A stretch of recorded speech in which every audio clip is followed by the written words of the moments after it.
talking about? The memory of a crime that I committed. A memory of a murder.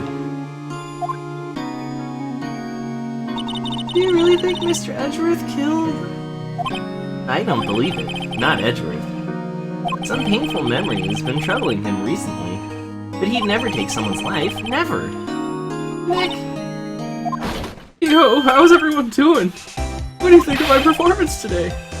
I had him swooning in the aisles, huh, Maya? Swooning? Me? Oh, yes. I do remember feeling faint. Right on. Tell me the truth. It was like love at first sight, right? Right, Nick? Huh? Me? Well, maybe my heart skipped a beat or two. I think you can do better than that. Come on, I saved Edgeworth in there, dude. Edgy. You guys should be bowing before me, man. Yeah. Bow before your hero. Larry, you really helped out in the trial today. You did. If you weren't there, Larry, I'm sure Mr. Edgeworth would have been found guilty. But seriously, Nick.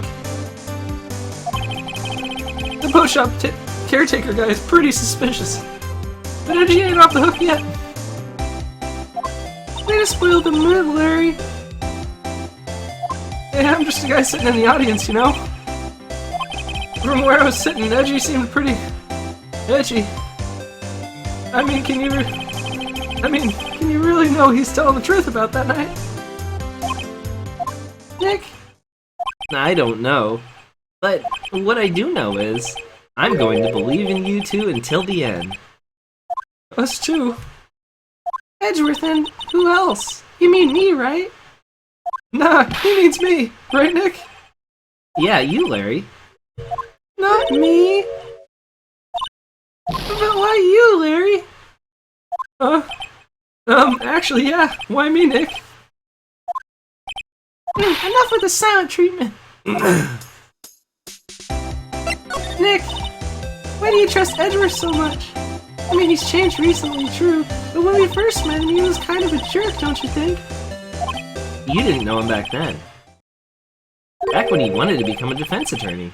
Wait, was that when you two were classmates? Yes, in grade school. They saved me, Miles and Larry. They saved me and I'll never forget it. That's why I became a defense attorney, you know. What? Hey Larry, what's he talking about? Sorry, I kinda forgot. Oh. Okay, Nick, out with it. I'm going to hear the story today, and that's final. Okay. It's kind of a long story, so hang in there. It was the very end of 3rd grade. I was on trial, a class trial. A class trial? You remember, Larry? Spring, end of the 3rd grade? A kid in our class got his lunch money stolen. Lunch money? Our school is really small. Every month, kids would bring in an envelope with money for lunch from home. I see. Anyway, this kid's envelope disappeared, with $38 still inside. Oh yeah, now that you mention it, I do remember that. I can see why you'd forget it, though. You were out of school that day. Well, what? Well, of course he would forget, he wasn't there. Anyway, the envelope had been stolen during PE class. I was coming down with a cold, so I'd skipped PE that day. And I was the only one not in class. So, they thought you did it? Yeah, the kids in class said I should be put on trial. Trial? So the next day, we held a classroom trial with me as the defendant.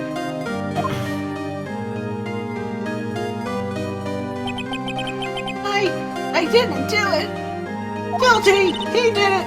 Guilty! It was you! Thief! Give the money back! You're such a meanie! No point of them just admit you did it! You can't hide the truth! You can't handle the truth! No one can handle the truth! We got my 50 cents out on you! Hey, did you rob the bank the other day? Etc. There's a lot of things that they said there. Now, Phoenix, you know you shouldn't steal people's money. It's not right. In the end, even the teacher thought I'd done it. Go over and apologize, Phoenix.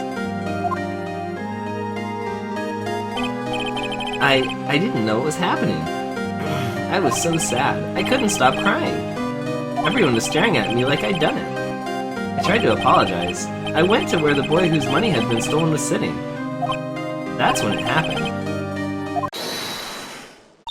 You shouldn't have to apologize. The only thing that belongs in a trial is evidence.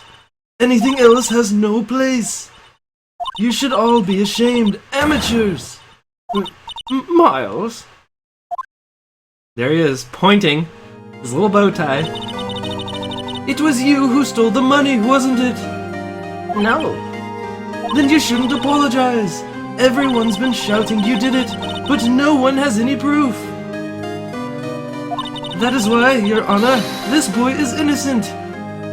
Edgeworth has his adult voice at 8 years old. I know. I purposely did that.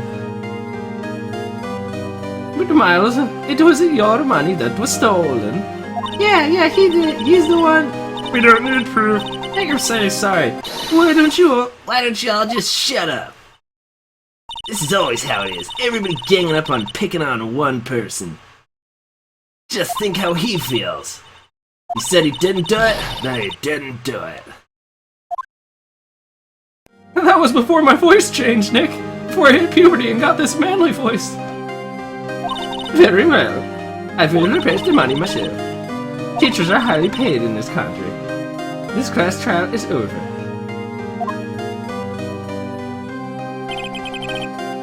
He was home when the money got stolen. That's how it happened. After that, the three of us were best friends. Wow, I had no idea. Yeah, I had no idea either. I mean, I forgot. That's when I learned what it meant to be alone. Totally alone, without a friend in the world. You did a good thing, Larry. Yeah, well, I was just lucky that I took the day off from school. If I'd been there, they would have thought I'd done it. They would have caught me. So I took it kind of personally, see? When something smells, it's usually the butts. And yes, I ad-libbed that Larry stole it. he didn't steal it. Anyway, Edgeworth and I talked after that class trial. That's when I heard his father was a defense attorney. I remember his eyes would shine as he talked about his father. I'm going to become a defense attorney just like my father. A famous defense attorney. Once I hit puberty, my voice will be manly too. Then, a few months later, he transferred to another school. Suddenly. DL6 incident. Right. I'm not sure, but the transfer probably had to do with his father's death. That's so sad. It was several years later when I heard Edgeworth's name again.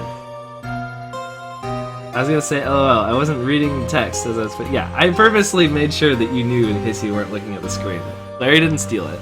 I just ad-libbed that he did. There was an article about him in the newspaper. The headline was something like Dark Suspicions of a Demon Attorney. Fabricating evidence, manipulating testimonies, covering up facts. The article said he'd do anything to get a guilty verdict. Oops, I skipped the last word there. I wonder what it was. I don't think I know this song. Like, I don't remember it. But why? What happened? I mean, it's not the Edgy that I used to know at all. That's what I thought too. I tried to get in touch with him, I don't know how many times. He never replied. I guess he didn't want to see his old friends. I couldn't just drop it though. I wanted to meet him, to learn why he had become who he became. That's when I decided. Wait, you don't mean? That's why? That's why you became a defense attorney? To meet Edgeworth? If I was a defense attorney, I knew he'd have to meet me whether he wanted to or not. In court. Edgeworth believed in me, and I believe in him. He's in pain, and no one's on his side. I'm the only one who knows the real Edgeworth. I'm the only one who can help him. Hey man, I'm right here! Whoa, Nick. So is that why you helped me out for free? Free? Sure, Larry. And I helped you out because I believed in you. Except I don't remember saying I'd do it for free. There we go, there was the for free line, I knew it was coming. Oh, Nick! Nick! You have to say save Mr. Edgeworth if it's the last thing we do, okay? Right. It very well may be. First, there's that rental boat shop caretaker. We need to find out who or what he is. I'd settle for who. I guess I can clean out some of this evidence I no longer need. Okay, let's go. Yeah, usually when they give you a line like, I don't need such and such evidence, it's just the game taking your inventory and throwing out stuff that you don't need for later in the trial. Usually the line reads something like, inventory cleared of evidence or something like that. That time they just said it in dialogue, and it looks like I lost 2 or 3 pieces of evidence that it probably won't come up later. Okay. So there's the Phoenix and Edgeworth backstory.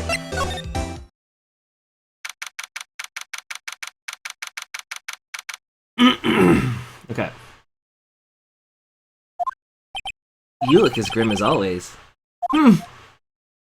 Mr. Edgeworth, I heard the story about the class trial. Class trial? What do you mean? You don't remember? No, I don't. Your lunch money was stolen, wasn't it, in 3rd grade? Lunch money? Oh, right. I seem to remember something like that. Nick, I think you're the only one who really remembers. Well, it probably only really mattered to me anyway. Mr. Edgeworth, didn't you know? That trial was the reason Nick became a defense attorney. Ridiculous! Gee, thanks. That said, it does sound like the kind of thing you'd do. You haven't changed a bit, have you, right? So simple. To a fault, even. Well, maybe, yeah, but I think you've changed too much, Edgeworth. Perhaps. Hey, Edgeworth, why did you become a prosecutor anyway? You used to look up to your dad. You said you wanted to be a defense attorney, right? And I couldn't let myself deny reality like you. What do you mean? My father was taken from me, and you want me to defend criminals? I'm sorry, right, but I'm not that good of a person. One suspect was apprehended in your father's murder, right? Yes, that man trapped in the elevator with my father. His name was Yanni Yogi. He had to be the shooter, any way you look at it. Yet, he was found innocent. That defense attorney got him off the hook. That would be Robert Hammond. On that day, 15 years ago, the 3 of us were trapped in that elevator for 5 hours. When we were rescued, we all suffered oxygen deprivation. I had lost all memory of the murder. Lost your memory? Even now, I can't recall what happened in that elevator. That was the crux of Yogi's attorney's argument in court. He claimed Yanni Yogi had been not of sound mind due to the oxygen deprivation. Yogi was released due to lack of evidence. Innocent. That's when I changed my mind. I started to hate defense attorneys. What's your relationship with Von Karma? He's my teacher and a man who deserves respect. I've learned everything I know of courtroom techniques from him. So he's like my sister was to you, Nick. He is a perfectionist in all things. In court, in his personal life, he is obsessed with doing everything perfectly. Perfectly, huh? In all the cases he has taken on, none were left unsolved. And not one suspect was declared innocent. Ever. But that's... I know. It's possible some of the suspects were indeed innocent. However, it is impossible for us to accurately determine that in every case. All Von Karma does is his job, to find the suspect guilty, perfectly. In any case, it's nigh well impossible to find a weakness in him. Should a weakness appear, he would do everything in his power to make it go away. Edgeworth, if what you're saying is true, you're headed for a guilty sentence tomorrow. He's right! Now's no time to praise the enemy, Mr. Edgeworth. It's a strange situation in which I find myself, I'll admit. No kidding. Present him with anything. What do you think of this picture of your dead dad? Nick, no! That's impossible. That's a photo of his father. Don't show him that. You're right. Now probably isn't a good time to dredge up those old memories. What is it? Nothing. You should know who this is. Sorry, I'm not sure if I can help you with that. Oh. How about this parrot? I showed him the GL6 case file. It was that case that changed my life, and tomorrow, on December 28th, its statute of limitations runs out. Tomorrow? Could that be a coincidence? But even if the case is finally closed on paper, it will never be erased from my memory. Never. Poor Mr. Edgeworth. Well, see ya. Have fun in jail, Edward.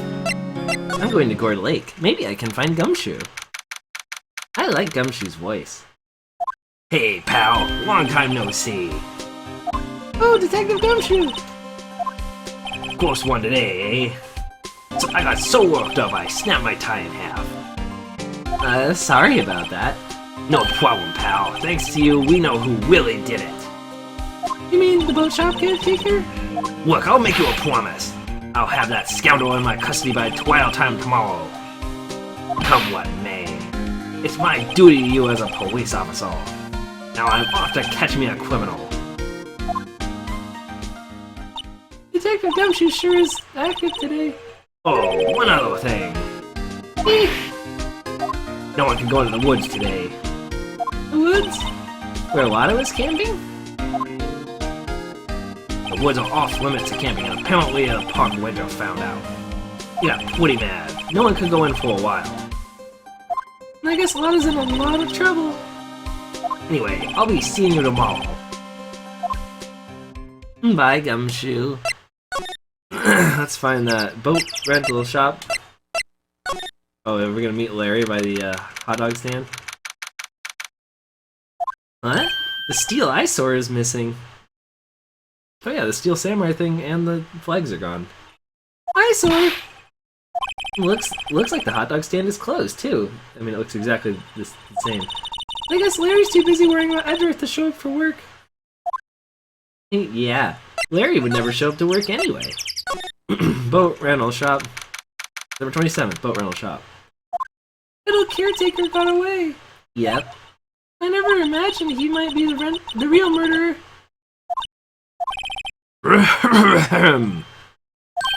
I know that clearing of the throat anywhere. That's why I did Grossberg's voice. Yep.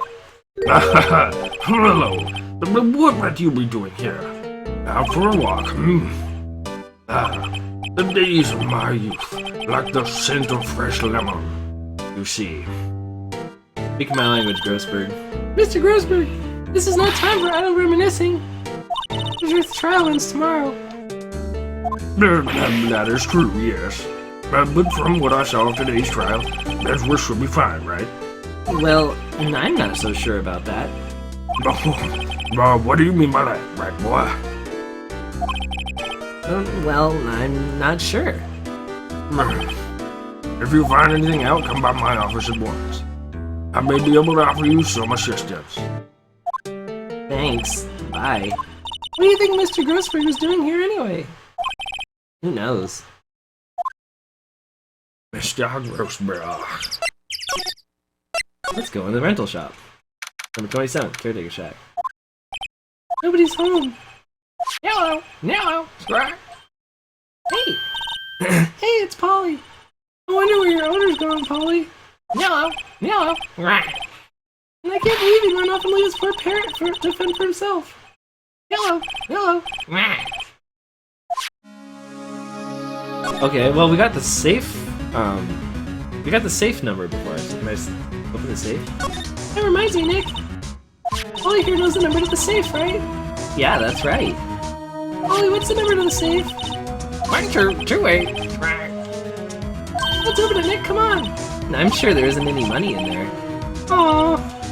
Hey, he keeps it locked, right? So there must be something of value in there. I'm not sure. I'm not so sure. Okay, Nick, let's see what's in there. And I guess there might be a clue or two. The only thing in here is a letter. A letter? Oh, boring. There's no name or signature on this thing. It's handwritten in very precise, clear letters. Get your revenge on Miles Edgeworth. Edgeworth? Nick, why would Mr. Edgeworth's name be on here? Now, how should I know? I'm going to read the whole thing. Get your revenge on Miles Edgeworth. It also says this is your last chance. Now's the time to get revenge on the two men who ruined your life. The rest of the letter goes on to describe the murder plot in detail. How to kill Robert Hammond and frame Edgeworth. Hauling Edgeworth out onto the lake, getting on the boat, firing twice. This is exactly what I figured out today in court. It's all here, in perfect detail. What do you think it means, Nick? I don't know, but it looks like these are instructions for that caretaker. When he killed Robert Hammond, he called out to Edgeworth he was following instructions. Oh, sorry. When he killed Robert Hammond and called out to Edgeworth, he was following instructions. But who could have written that letter?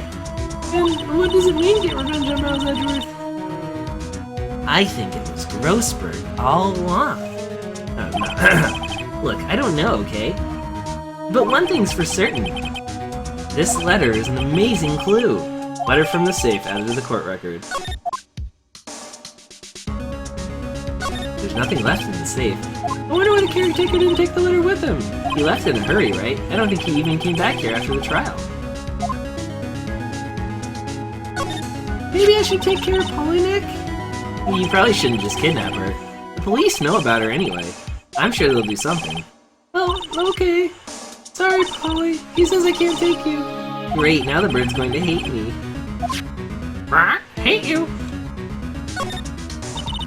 It doesn't look like he used the kitchen much. You're right, even though he said this is a noodle shop. Oh, wow, she even mentions that. I was ad-libbing.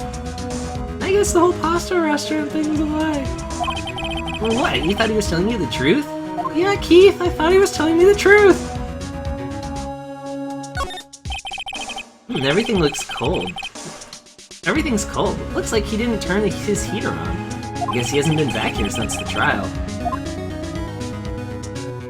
That fishing bowl looks expensive. Maybe we should bring it to Detective Gumshoe. Don't you think the caretaker would mind? Well, we could just leave him the metal detector in exchange. Maybe we'd better not. Ah! What's wrong? Never mind. It's probably Steel Samurai related. What? Tell me. Just when I saw the TV, I remembered that they're showing a Pink Princess special this week. Yeah, figured. Oh. See? That's why I didn't want to tell you. Hey Nick, don't people usually put pictures of fish up on the wall to boast about them? Yeah, I guess so. You mean pictures of the fish they caught, right? Right, but don't all the fish on the wall here look really puny to you? Well, you know what they say. You should have seen the one that got away. Except the one that got away from us as the caretaker, and we did see him. Why do I feel like we're having two different conversations here? Alright, how did you know? About the noodle shop? No, it was just the next line. Because it was pretty clear that this is not a noodle shop. It says boat rentals and everything. So I just kind of ad-libbed. He's like, this is not a noodle shop. Right when she's like, this isn't really a noodle shop! Because that's kind of what they're going for. It's just coincidence.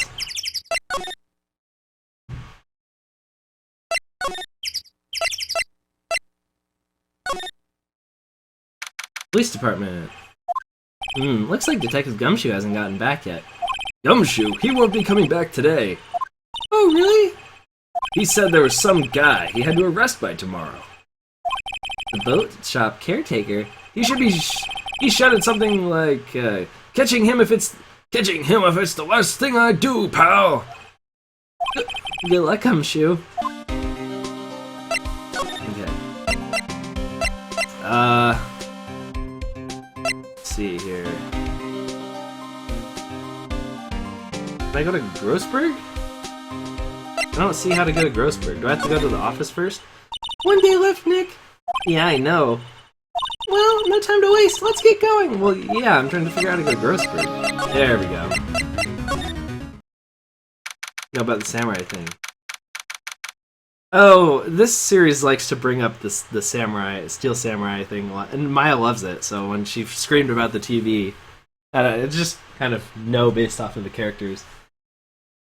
I think even as far as like the 6th game, Phoenix's phone rings and it's the Steel Samurai theme, even though they don't like to mention it. December 27th, Grossberg's law office. He's out again. When does he work anyway? Now, don't be harsh. Guess we'll have to come back later. I'm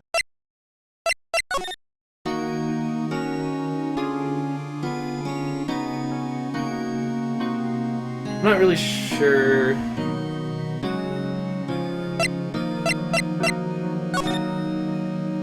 This guard monitors the visitors room. He hasn't moved an inch since I came in. Real pro. Yep, same as always. Now for the camera. So, nothing to talk about. Gumshoe's gone.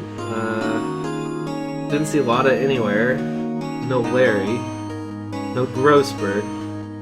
Literally the only person to even talk to right now is Edgeworth. I think, yeah, because I went everywhere. And there was nothing new. So I guess I have to either examine something I haven't examined, or I need to talk to Edgeworth. But I didn't, like, see anything that I just needed to show him stuff? I'm an attorney! Sorry, I'm not sure if I can help you with that. Okay. Robert's autopsy report? Nope. Oh, I'll show him the photograph of the gunshot going off. What are you showing me this picture for? No reason. You know, I was impressed with your deduction in the trial today. Granted, you were at the end of your rope, but still. Nick, he noticed. Haha. He didn't know Misty Faye. Doesn't care about Cord Lake. Doesn't care about the bullet. Doesn't care about the gun. I think I tried the metal detector. Doesn't care. Doesn't care about Bird. Doesn't care about Gale 6. Well, the only last thing left is to show him the safe letter. Get your revenge on Edgeworth. Yeah, well, okay. Now, he'll certainly have something to say about that. Edgeworth, see this letter? This came out of the safe in the shack where the boat rental caretaker lives. I see. Revenge? On me? Who is that old guy anyway? I don't know. Could he be an innocent defendant who got declared guilty or something? Nice, right? But I don't remember that old man. Not at all. So he was following this letter then? Which means there was someone else behind it. Now is the time to get revenge on the 2 men who ruined your life. 2 men, meaning myself and Robert Hammond? It also says this is your last chance. Last chance? Wait, maybe he's talking about the statute of limitations on the Deal 6 incident. Wait, that old man! What is it? Do you know who he is? Yogi. Could he be Yogi? Yogi? The suspect in the Deal 6 incident. The one who was found innocent. Why revenge on him? Shouldn't you want revenge on the caretaker? Well, no, this is a letter that the caretaker had. So the caretaker would take revenge. Yanni Yogi was a court bailiff at the time. We just happened to be in that elevator together 15 years ago.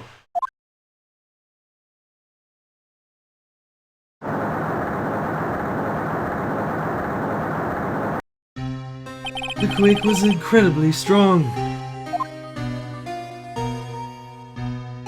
Before I knew it, everything was dark. We were there for so long, it felt like forever.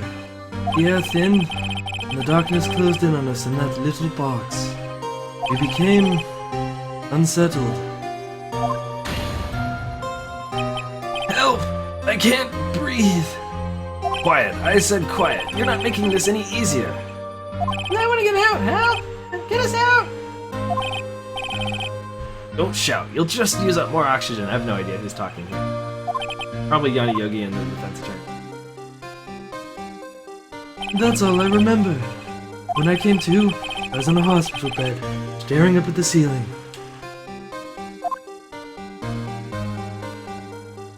In court, Yanni Yogi's mental condition was called into question. They claimed the oxygen deprivation and stress had caused him temporary insanity. In the end, the claim passed the court and Yogi was found innocent. But isn't that strange? This letter tells him to get revenge on Edgeworth. Why would he want to take revenge on you? Right. Yeah? There's something that's been troubling me these last few days. I didn't know whether or not I should tell you. You mean the nightmare? This is a flashback to when he mentioned this hours ago. It's no nightmare I've had. A memory of a crime that I committed. The crime you committed? A memory of a murder. And I think the time has come to tell all. You should probably start with that, Edgeworth. You know, like before your life is in jeopardy multiple times during a trial. For the last 15 years, I've had the same dream almost every night. I wake up in a fearful sweat every time. What kind of dream? It's a dream about my father's killing, in the dark. Help! I can't breathe!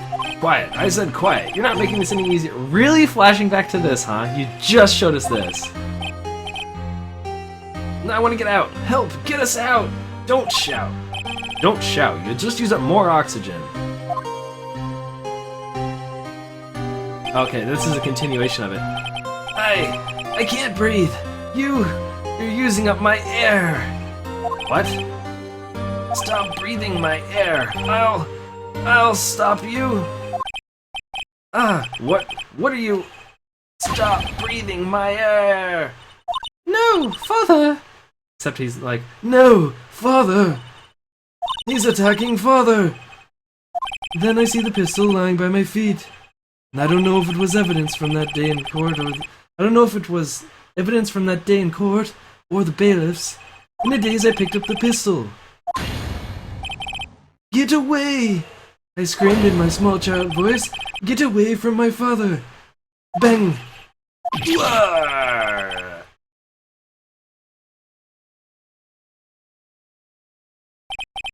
And with that scream, I wake. It's a bone-chilling scream.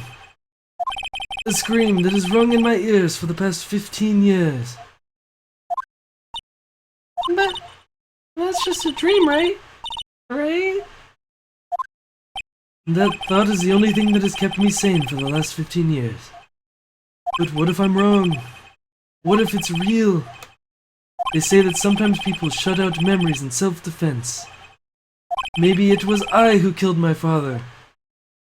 What? If you think about it that way, this letter makes sense. Get your revenge on Miles Edgeworth. Think about it. Yogi was really innocent. That's why he wanted revenge against me. Wait, Edgeworth, you mean? It was me. I was the true criminal of DL6. I shot my father. This is bad. Well, what are we going to do, Nick? Well, what can we do? I don't know. I don't think there's anything we can do, like it or not. If there's someone else who knows a lot about the DL6 incident, maybe. There is, Nick! There is someone else who knows about DL6. Oh, Grossberg. Well, bye. Have fun with that memory while I talk to Grossberg.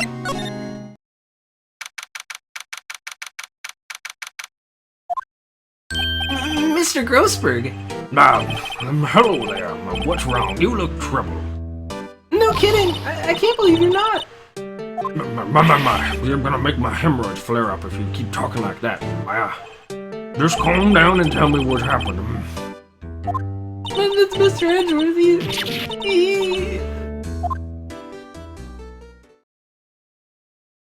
I see. So Edgeworth Granty shot his own father. It's only a dream! Only a dream! I wonder. What? If that's the case, then why are you two real trouble, huh? Well... And also consider this. Yogi quite certainly holds a deep grudge against Miles Edgeworth. So deep that he'd want to frame him for murder. This leads me to surmise that Mr. Edgeworth's dream was not a dream. It was real. As you imagine, Miles Edgeworth threw the pistol to save his father. The pistol fired, and the deed was done. No! I don't believe it. Yogi was suspected of murder, and his career as a bailiff was irrevocably wrecked. Thus, he sought revenge on Miles Edgeworth. This was his last chance, of course, with a statute of limitations so close. But wait, but nobody, he was declared innocent? So how does that clear his name? I don't really understand what the statute of limitations has to do with this case. What do you know about Edgeworth's father? He was a defense attorney without peer, except for me. It sounds trite, but it's true. He may have one peer, now that I think about it. A mentor, me or Faye. But Mia wasn't even that old. My sister? Gregory Edgeworth was very disapproving of Mr. Von Karma's techniques. That's no surprise. Mr. Von Karma is an extreme man. Holds testimonies and evidence are nothing to him. The result of an imperfect win record in court. To beat him, Gregory Edgeworth tried to call attention to his methods. And? He lost. He died in despair, as it were. I see. Spirit medium. When Gregory Edgeworth was killed, the police called on our spirit medium. That was your mother, Misty Faye.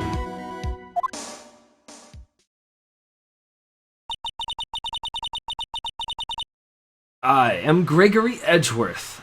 I have been killed. The one who shot me was the bailiff, Yanni Yogi. Wait, was Edgeworth's dad's crooked or karma? Karma.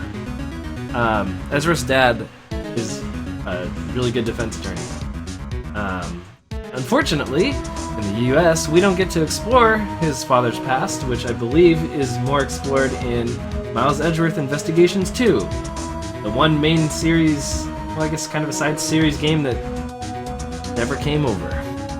Although there is a fan translation. That would be a great Christmas gift. You get that. Anyway, Yogi was found innocent. Except then I couldn't stream it because it would be like a cartridge.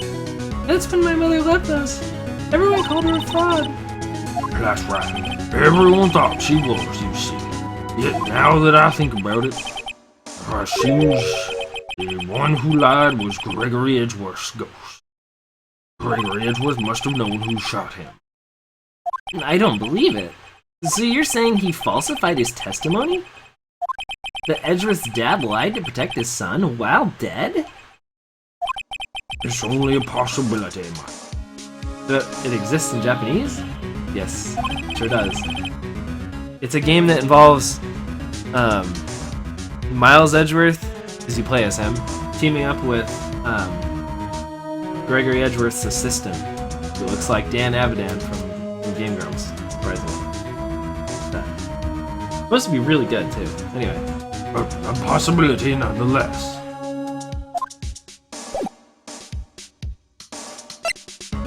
You might want to see this extremely incriminating letter.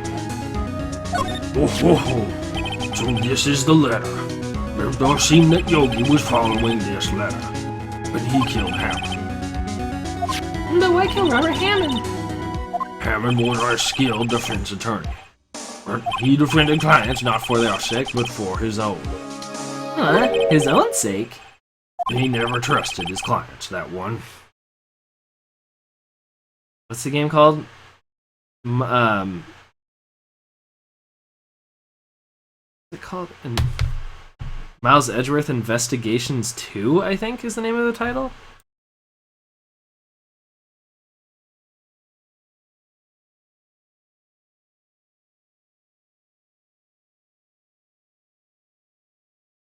Ace Attorney Investigations, Miles Edgeworth.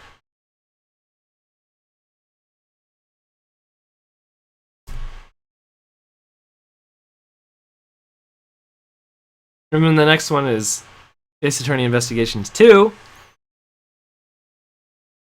Whereas Ace Attorney in Japan is Gyakuten Saiban. And then in Japan, the Investigations is Gyakuten Kenji. I saw it when I was in Japan and I took a picture of it. And I was like, so close yet so far. Didn't buy it. Because, I mean, I could buy it, but I wouldn't be able to read it, so it doesn't really matter. I could probably find some way to get that on the computer. There's a fan translation that exists somewhere, and I know there's physical copies of it.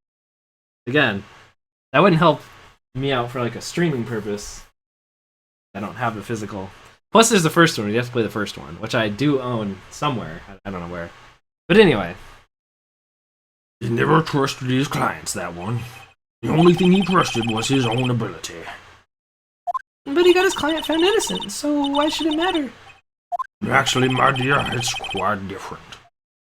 He won an innocent verdict for no one but himself. Though he was a free man, but socially he was ruined. Huh?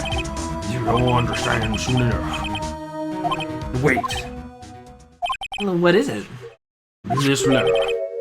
I've seen this handwriting somewhere before. Long time ago. Now, whose handwriting was this? Do you have any idea who wrote this? Well, he's not going to write it to himself, and it's not going to be Mr. Edgeworth, so it's going to be Manfred von Karma. Could it be Manfred von Karma?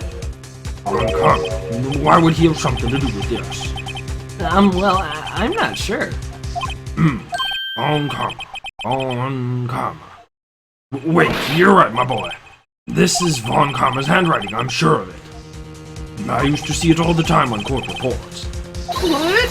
But that means the one who told Mr. Yogi to kill was... Correct. Manfred von Karma himself. Then what does that mean, then? Why would Von Karma want to frame Edgeworth? If it truly was Von Karma who wrote this letter, then he would know the truth. He would know that Miles Edgeworth had accidentally killed his own father. He'll say as much tomorrow in court, I should think. Because it's Fred. But they're making sure that you know that it's Fred is a man. I don't know. He'll press the point until the court finds Miles Edgeworth guilty. No. But how could Von Karma know about Edgeworth's past like this? Even Mr. Edgeworth thought it was just a nightmare. That I do not know. Yet I do... What? He was the prosecutor in the case. You mentioned that earlier. He was the prosecutor, and going against him was Gregory Edgeworth. We've already established that. Yet I do know that Von Karma was persistent and a perfectionist. He may be seeking to satisfy a grudge against Gregory Edgeworth by hurting his son. What do you mean? Sorry, I started to burp in the middle of Phoenix voice, and it was like, Meow. It was 15 years ago. Von Karma met Gregory Edgeworth in court, and Von Karma did win, but he didn't make it through the trial unscarred. Gregory versus Manfred. What happened in the trial between Edgeworth's dad and Von Karma? Von Karma got the guilty verdict he wanted. He won the trial. But Gregory Edgeworth accused Von Karma of faulty evidence. And though he lost the trial, Mr. Edgeworth's accusation stood. Faulty evidence? It was the only penalty Von Karma had ever received in his career as a prosecutor. Gregory Edgeworth dealt a blow to his perfect trial record. Wow. It must have been quite a shock for Von Karma. He took a vacation for several months after that, you see. The vacation? Yes, an unusual event for the man. That was at the first, and then the last vacation he's taken in his many years of prosecuting, Which was 40 years, by the way. He's taken one vacation. Really? He doesn't take vacations? Like, go to the sea or to the mountains? Don't tell me he's never been to Europe? You have strange ideas about vacations, Maya. Not No, not really. No, not really at all. Those are very reasonable vacation suggestions. In any case, that was the only time he took a vacation from work. I believe the penalty upset him quite a lot. Odd. If he wanted to keep a perfect record so badly, why would he take such a long vacation? What do we do, Nick? When Karma's going to bring up Deal 6, you can bet on it. What if Mr. Edgeworth pleads guilty to Deal 6? I won't let him. Yes, but Mr. Wright, I hate to say this, but even accidental murder is murder.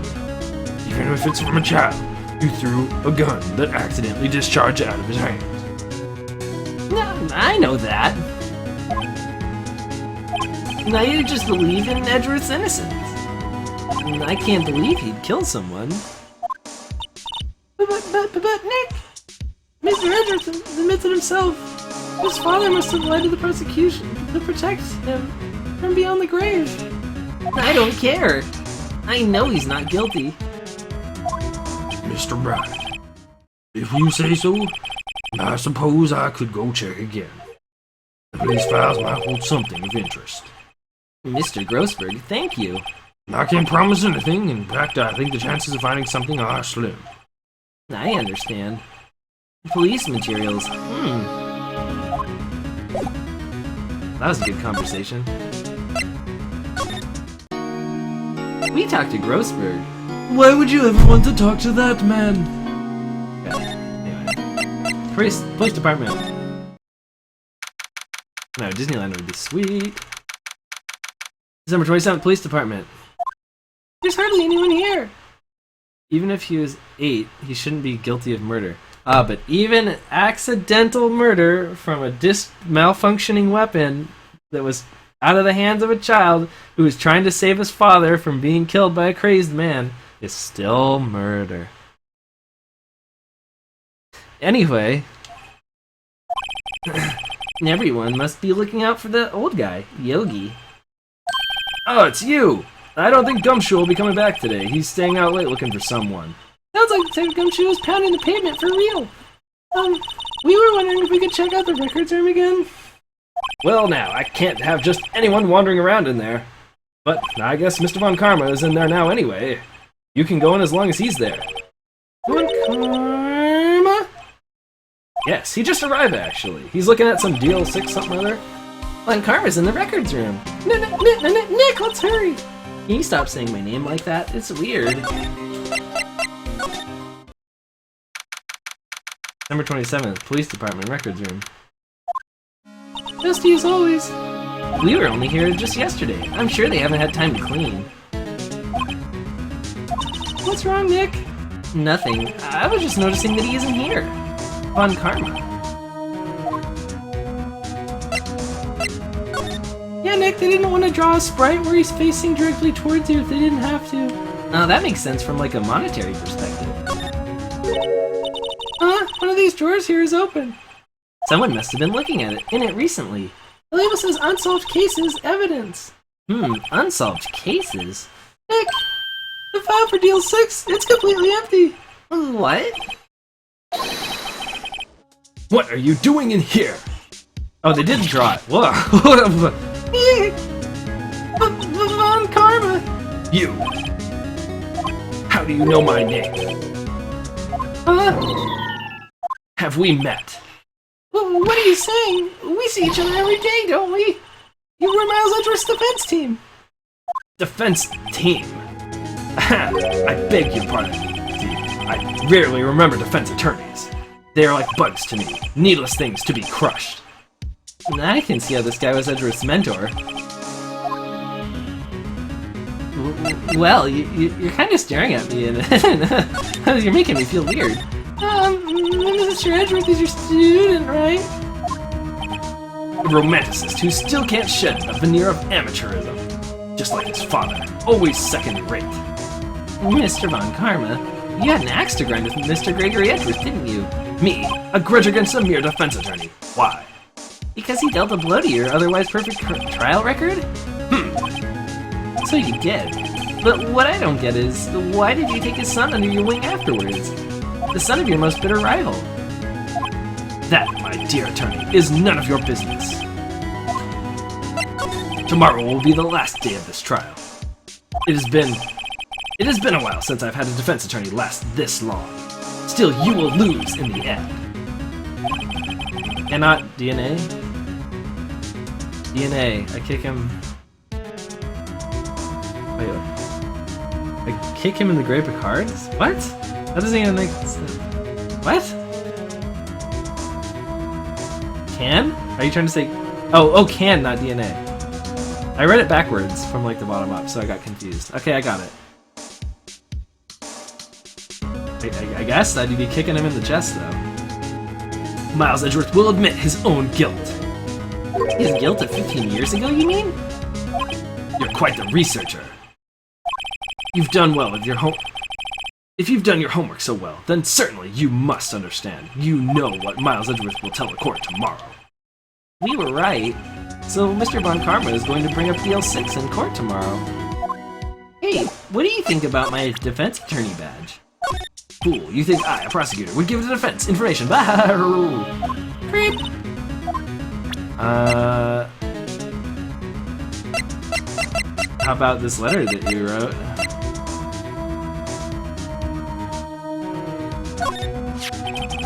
Mr. Von Karma, have a look at this. This is you, wasn't it? You instructed Yanni Yogi to commit murder. Yanni Yogi. How many years has it been since I've heard him called by that name? He's a fool. I told him to burn it after he read it. So you admit it? You wrote Mr. Yogi this letter? Yes, my dear defense attorney. Thank you for taking the trouble to bring it to me. You saved me from a lot of needless hassle. What? Nick, what is that thing? A stun gun for self-defense, usually. Indeed.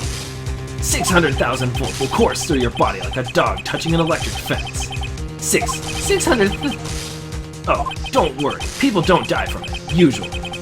Now give me the letter. No! No!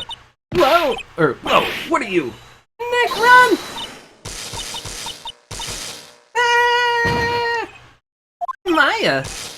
Out of my way! Ah!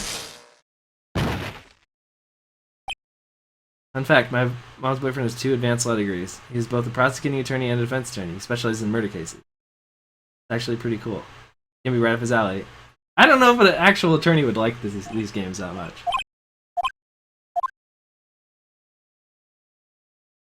He got us. The letter's gone, of course. And he took the DL6 evidence, all of it. Back to having no clues. Wait, Maya jumped first. Maya, is she okay? Maya? Maya, open your eyes!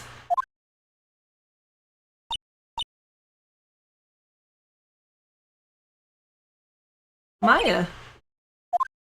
The letter, did he take it? Huh? Oh, yeah, are you okay? I couldn't stop him. I jumped as fast as I could, but one shot from that thing knocked me out cold. I'm useless. I'm no good as a lawyer or a medium. I can't even take a stun gun shot. I can't even call my sister. Not even now, when we need her the most. I wish I hadn't woken up at all. Maya. There has to be some way I can help her. I'd better do something about her self-confidence first. Maya, she's holding something. What's that, a bullet? DL6 incident, evidence number 7, taken from the heart of Gregory Edgeworth. I remember.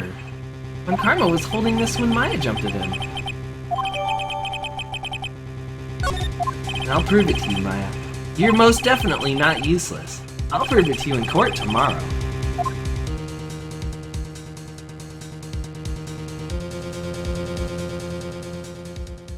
Alright.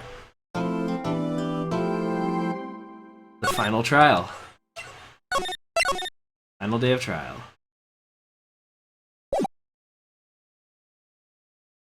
December 28th, 9:51 a.m. District Court, Defendant Lobby Number 2. This is it. Judgment Day. Today things are going to be get settled at last. A lot of things. Wow! What's the big idea? Sorry, Nick. I only touched your shoulder, but I guess the shock hasn't worn off from my run-in with the stun gun yesterday. Anyway, today's the last day of the trial. Good luck, Nick. Yeah, thanks, Maya. All of the final cases in every game are so good, I swear. Edgeworth is looking glum as always. I hope Aunt Karma doesn't push him too hard. Whoa! What are you doing? I'm sorry. I just thought I'd cheer you up with a pat on the back. Maya, maybe you should go outside and discharge? Right, good idea. Try not to electrocute anyone on your way out.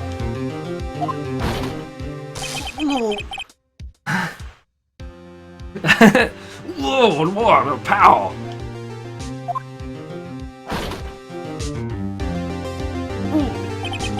What's gone into that goal? What's gone into that goal?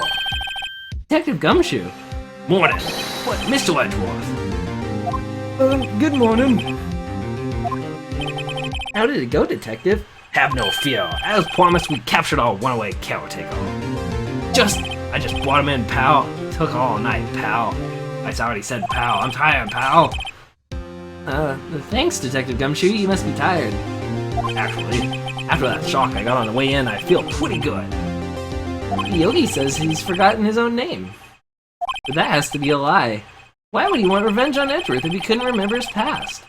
He does remember, and I'm going to prove it. That's probably Von Karma's trap, pal. How? I don't know. I'm just gonna fall into it anyway.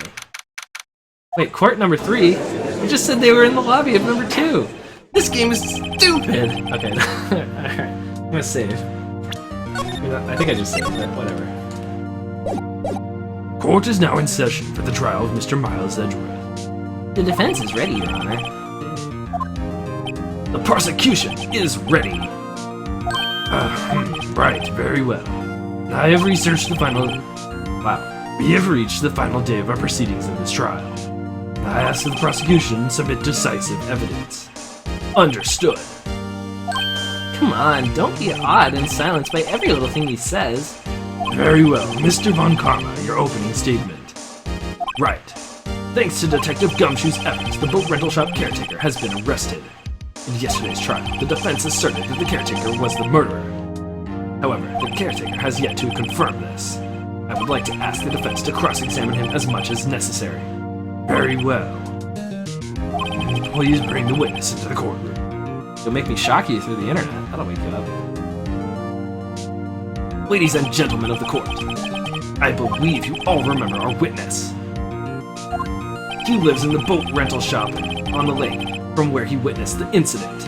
In addition, he has currently lost his memory of his name and identity.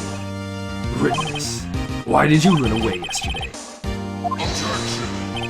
The witness was not running away, as he will now testify.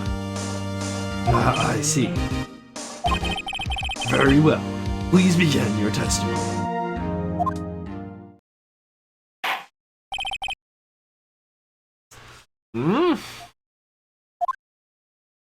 Why I left court? I'm really sorry about leaving yesterday like I did, but I wasn't running away or nothing. I went to buy some food for Polly, you see. I figured I got nothing to do with this incident anyhow. I mean, I did get one of them fancy automotives things, right? I don't know. The motivation to kill someone, and I don't got one. So my testimony yesterday stands as is. I'm gonna go back to sleep on the floor. Very well. Let's begin the cross-examination, shall we? He has to know his name. Yanni Yogi. You're Yanni Yogi, and I'm going to prove it.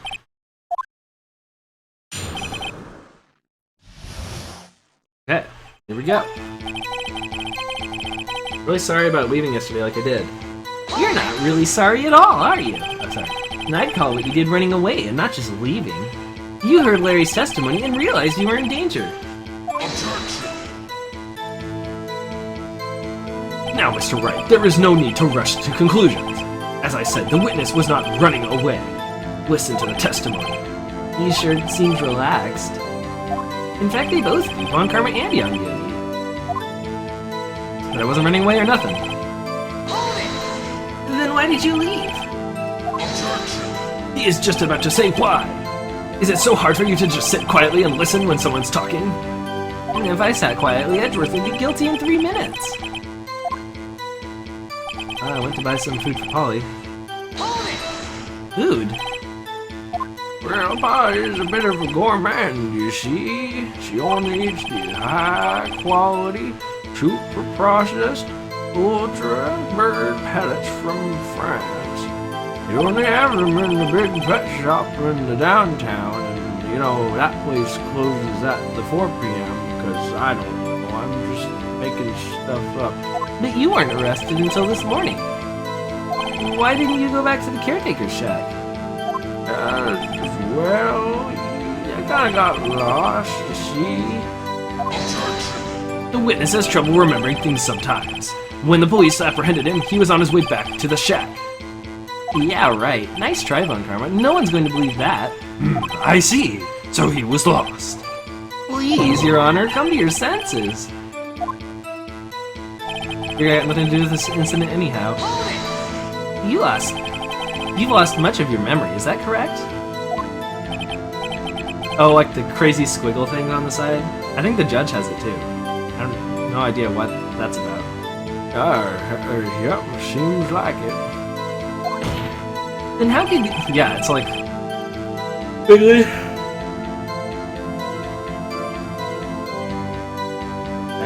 I can't stand the judge? Just like an old senile dude. Then how could you know that you didn't have anything to do with the incident? Or maybe you're lying about not having your memory, You know exactly who you are. The witness has testified quite clearly that he has no memory of who he is. If you claim he's lying, then show the court proof. Yeah. How am I supposed to prove what's going on in that old codger's head? That's impossible. I'm glad you come to your senses, Mr. Wright. Very well, witness. Please continue. I like the judge. He's just like a silly, goofy guy, but he still moves things along. He's like stern and just kind of like doesn't understand what's happening all the time. I don't know. Goes along with weird stuff. You do one of those motive things, right? I don't have one. Now, how can you say you have no motive? I say you do. You had a grudge against Edgeworth and the victim, Robert Hammond. That's why you took revenge on them, right? Please don't make me repeat myself, Mr. Wright. This witness has no memory of anything beyond several years ago. He can't hold a grudge. It's impossible. I have proof he's lying about his memory. Otherwise, it's going to be the same thing over and over again until the trial ends. Might I say something, Mr. Wright? Yes. Yes, Your Honor? You've been saying the same thing over and over. You've been calling the witness's memory of the past or lack thereof into question. Yeah, the judge kind of has something like Phoenix's eyebrows, only his are like more pronounced. But does this really have anything to do with the current case? Of course, Your Honor. The witness has said he has nothing to do with this case and no motive. Both of these statements are lies. Order, order. Mr. Wright, this is a serious problem there is a serious problem with your claim. Or are you saying you know who this witness is? Of course, Your Honor. Oh, now this is interesting. I would like to know myself. So, who is he? Don't play dumb, Von Karma. Mr. Wright, please tell us the witness's name. Gregory Edgeworth, Johnny Yogi, Robert Hammond. I wish they had a Larry Butts thing. And then he's like, surprise, it's me, guys. Did you like my costume? Definitely Johnny Yogi. His name is Johnny Yogi, a former court bailiff. Yogi, that name seems familiar. Oh, Johnny Yogi, from the Deal of Six incident. Figures the judge would have heard of it. It was such a famous case. I don't wonder why the judge would say it like that. He'd probably be like, Oh, he was a court bailiff back in the day. But what does this mean? Your Honor, if this man is Mr. Yogi, then he has a clear motive.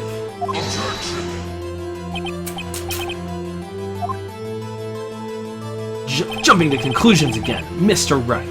This witness, is Yadi Yogi, fascinating. However, how do you propose to prove this to the court?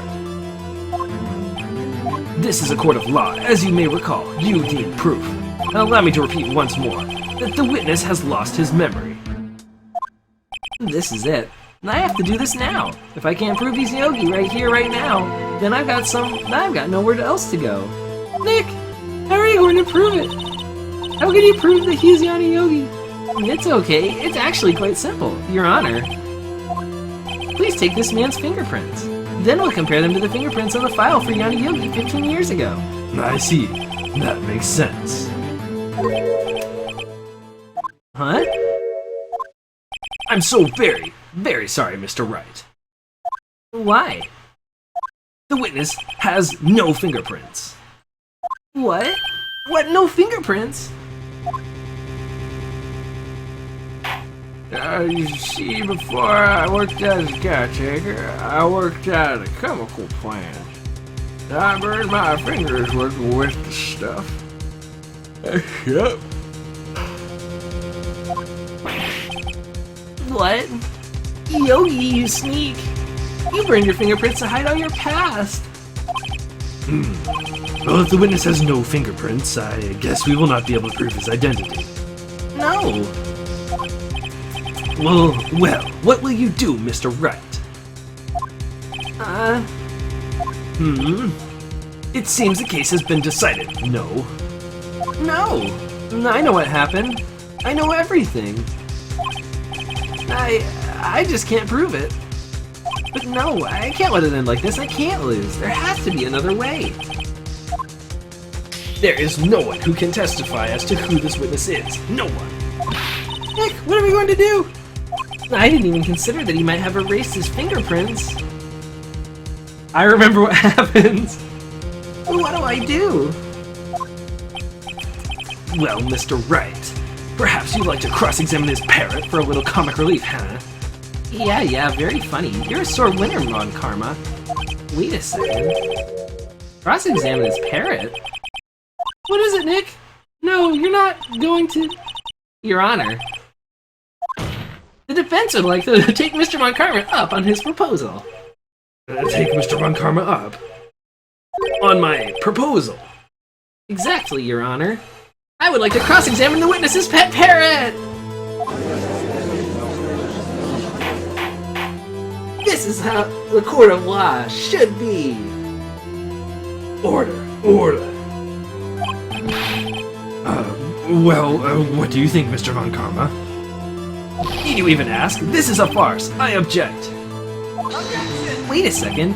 You were the one who suggested I cross-examine the parrot, Von Karma. I have a right to do as you suggested. Well, if you're so desperate, then please, be my guest. Of course, should you go through with this, and nothing comes of it, I hope you're ready for the consequences. Nick, this is crazy! Well, still want to go through with your little game? I'm doing it. Let the parrot take the stand, Your Honor. I will cross-examine her. This is the most ridiculous thing I've ever heard. Von Karma's rigged every person's testimony, every piece of evidence, except the parrot. She's my last chance. At least I think so. Bailiff, bring in the parrot.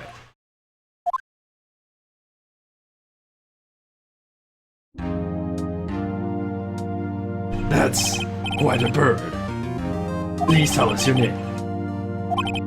Name. The witness is ignoring me. It must hurt to be ignored by a bird. Very well, witness. Who is your owner? Please, testify for us. Who is your owner? Hello.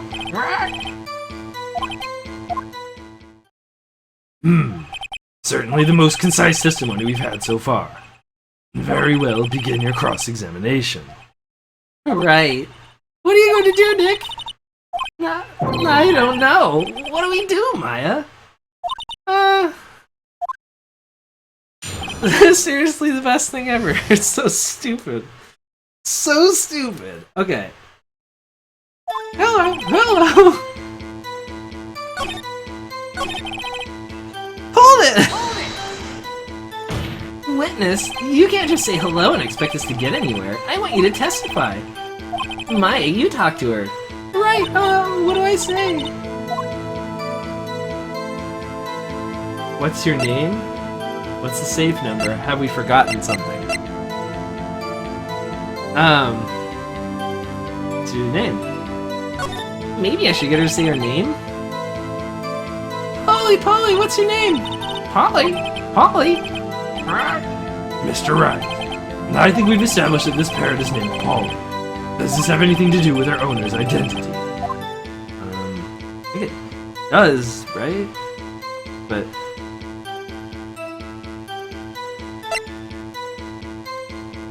Wait, because Polly... Wait, do we have evidence showing that his wife's name was Polly?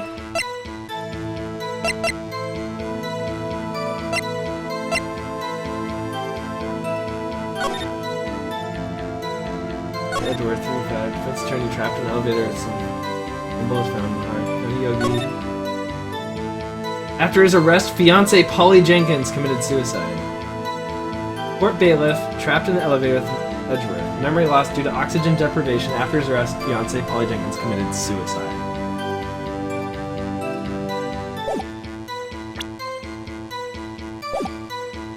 Yes, it does. Ha! Fascinating. You claim that the parrot's name will prove her owner's identity. Then show us the proof.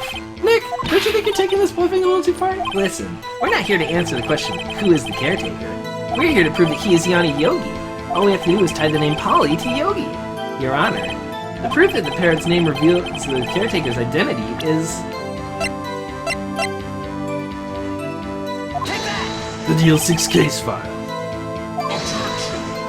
That's quite a large file you have there. Which page is the proof on, then?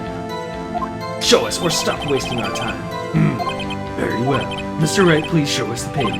Where in this file is the information connected to the parrot's name? Page 3, but I don't remember what that said. Suspect data. It's on the suspect data page. This page is all the information about Yanni Yogi. Right after he was arrested, his fiancée committed suicide, you see? Indeed, it does say that, yes. What was his fiancée's name? Polly Jenkins. Polly! Exactly, Your Honor. He wanted to remember the name of his fiancée who had committed suicide. That's why he named his parrot after her. I see. I guess that is possible. Bah, a mere coincidence, that's all. My granddaughter has a dog she calls Phoenix. Well, Mr. Phoenix Wright, does that make you my granddaughter's fiancé? Yes, actually it does. He's only 17 years old, which is very legal in Japan, actually. Is her name Maya? Indeed. Alone, it is a little weak for evidence in a murder trial. We would need some other corroborating evidence. Where am I going to find that? Nick, we're getting closer. One more. If we can just get one more piece of evidence. Right, but what? Very well, witness. You may continue.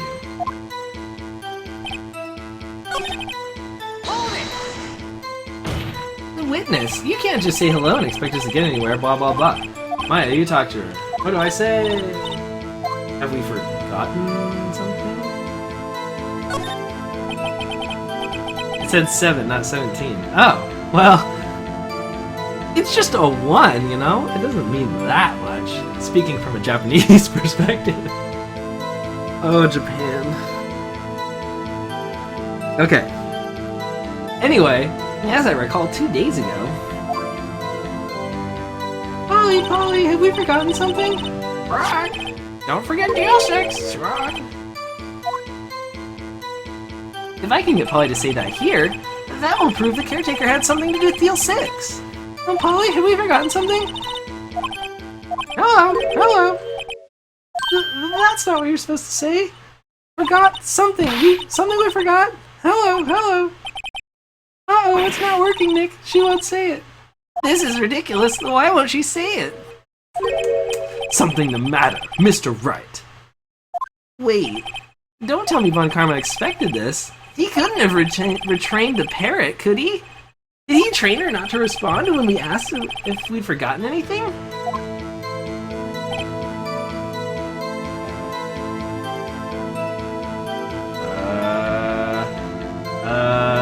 Well, there's one other thing I can do.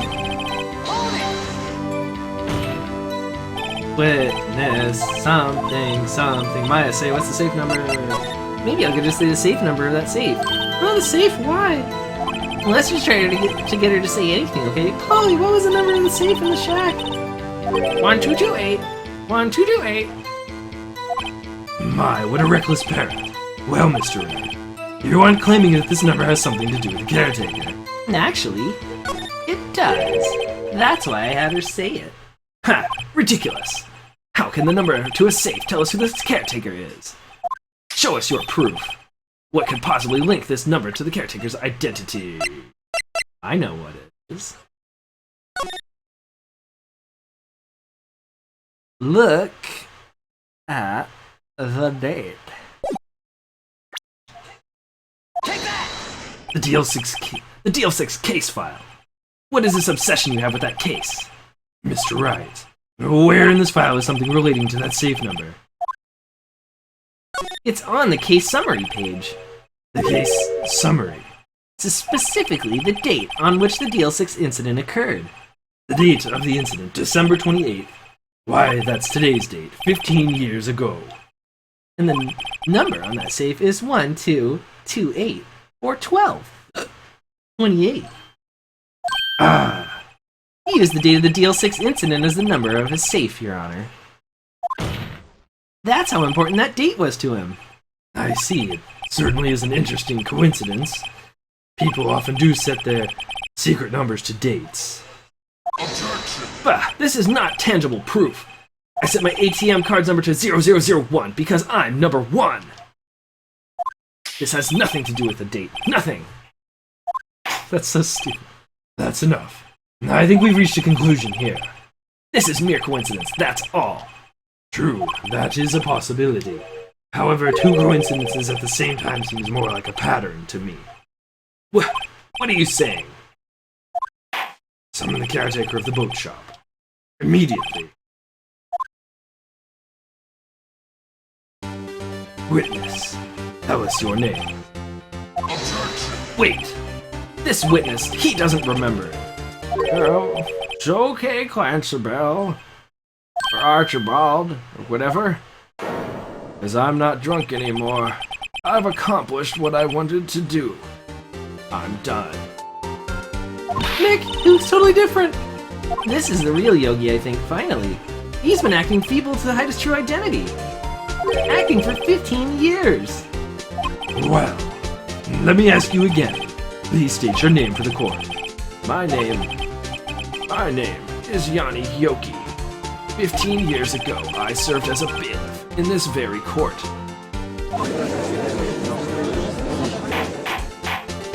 Order, Yanni Yogi. So it was you who killed Robert Hammond and tried to frame Miles Edgeworth for his death. Yes, I'm trying to do his drunk voice and then not drunk. yes, it was me. I did it. They put me on the witness stand 15 years ago. Robert Hammond, he said I was mentally unsound. He told me this would make me innocent, get me off the hook. Oh, I pretended to have brain damage. I was innocent, really, but he didn't believe me. He won the trial, but I lost everything. Lost my job, my fiancée, my social standing. And this year, 15 years later, the package arrived. It was a letter and a pistol. The plan was written out, careful detail. It was a plan for me to take my revenge on the people who ruined my life. I didn't care who had sent it. I thought this was my chance. After 15 years, this was it. Finally, a chance to have my revenge on Robert Hammond and Miles Edgeworth. I have no regrets. Wait a minute. Revenge against Miles Edgeworth? What do you mean? I'm not at liberty to speak on that matter. Why don't you ask Mr. Edgeworth yourself?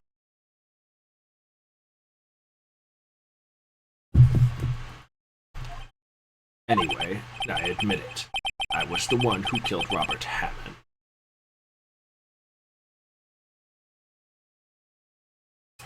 Von Karma, Where is Mr. Yogi? under arrest, Your Honor. I saw no room for error in his confession. Then the defendant Miles Edgeworth is... Innocent, in this case at least. Very well. Will the defendant please take the stand?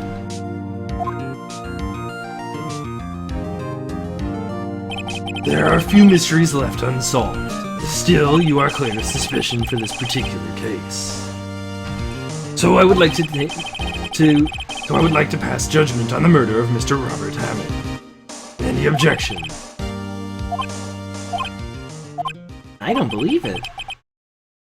Why isn't Von Karma saying anything? Very well.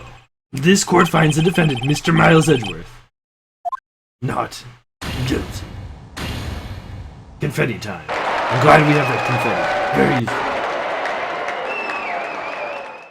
useful. That is all. The court is adjourned. There you go. We did it. So yeah, we're off. Sweet. Now we can go watch that movie.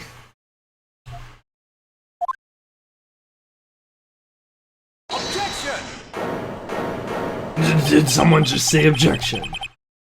It wasn't Von Karma, but that means no. Edgeworth. Your Honor, I object to your judgment. What do you mean? I am not innocent at all. As we have heard, Yanni Yogi killed Robert Hammond in revenge. But revenge for what? Nick! Edgeworth is trying to confess! He's going to say he's guilty! He's going to tell them he was the murderer in DL6 incident! He's going to tell them he killed his own dad! Uh-oh, what do we do? Objection! The judgment has already been passed. I object to Edgeworth's outburst. Didn't something like this happen yesterday too? I believe a certain witness raised an objection after a guilty verdict was passed. That would be Larry. We must hear this new statement. We must hear Miles Edgeworth. Sorry, I did it this way. We must hear Miles Edgeworth. He's right. We have a duty to hear Mr. Edgeworth out. For 15 years, I have had a recurring dream. A nightmare. It's only a nightmare. That's what I told myself. But now I know it wasn't a dream. Yanni Yogi wasn't the killer. You mean, in the incident where your father died? From the distance of the shot, it wasn't suicide either. Everything was as clear as day. The murderer. The criminal in the DL6 incident. It was me! Your Honor, I confess to my guilt. I am guilty for the DL6, the statute of limitation which ends today. The culprit is me! Why are you pointing? Away from yourself.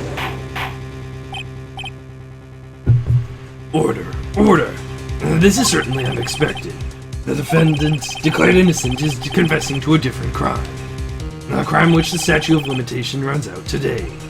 And I'm not really sure how I should deal with it. Bah! It's obvious. We hold a trial, right here, right now.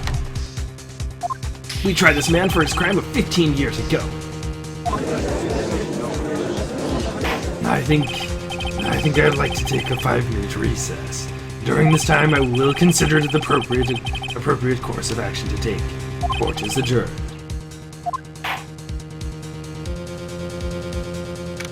2:24 p.m. District Court, Senate Lobby number 2. It was 3 earlier! No, I'm sorry, right? No, I just wasted all of your effort. Mr. Edgeworth, I don't believe it, so. I mean, you kill your dad? And I didn't want to believe it myself, Detective. I think a 5-year recess, dang. Yeah, but the thing is, the statute of limitation runs out today. So they have to deal with it today, or they let a potential murderer go free. So it's kind of like, I understand like this would never happen, but that would be like he's there in court, he's talking to him about it.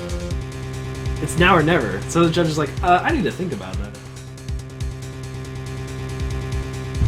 But it's the truth. I deserve to be punished. Murder is murder, no matter what the circumstances. This is crazy. Just crazy, pal.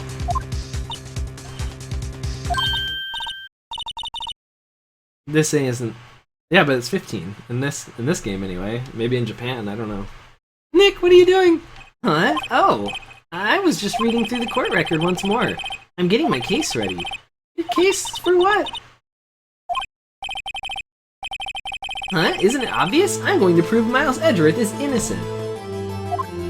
What are you talking about, pal? He just admitted to it. He confessed that he did it in court. I'm sorry, Edgeworth, but I don't believe your nightmare. What?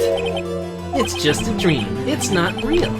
The truth is right here in this court record. In any case, tighten your belts. The real fight is just beginning.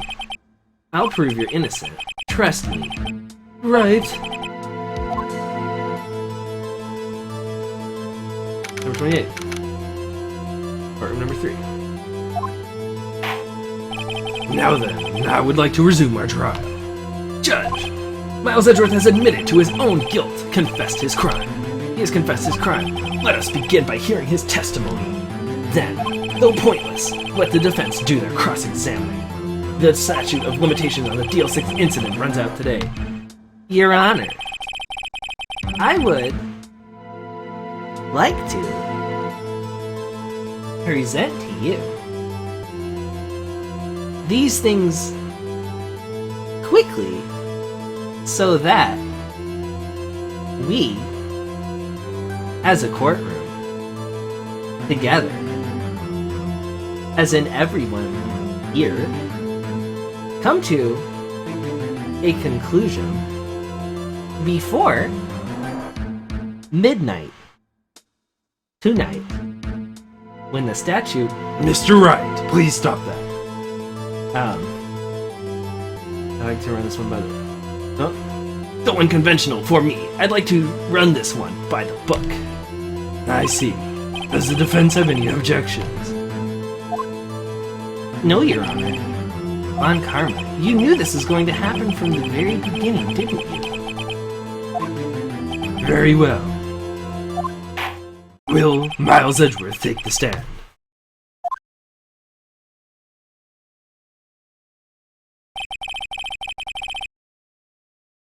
Will the witness state his name and profession? Miles Edgeworth, I'm a prosecuting attorney. Mr. Edgeworth, 15 years ago, you mistakenly killed your father, Gregory Edgeworth. This is correct. It is correct. Then testify about this matter to the court. When Edgeworth was telling me about his dream yesterday, I noticed something. One detail didn't quite fit.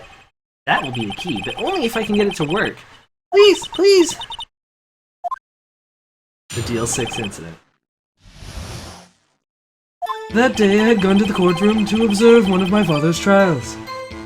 As we went to leave, an earthquake struck, trapping us in an elevator. My father and Mr. Yogi began to lose their composure and started to argue. Just then, something heavy fell at my feet. And I picked it up and threw it at Mr. Yogi. I wanted them to stop fighting. A moment later, there was a single gunshot and a scream. It was a terrible scream. I remember it to this day. That's all. And until now, you thought this memory was a dream. We were stuck in that elevator for 5 hours. The oxygen in the elevator ran out and I lost my memory of the events. Bah! The same claim Mr. Yogi has made. Well, yeah, maybe it's true that happened. Very well. Mr. Wright, your cross-examination, please. Yes, Your Honor.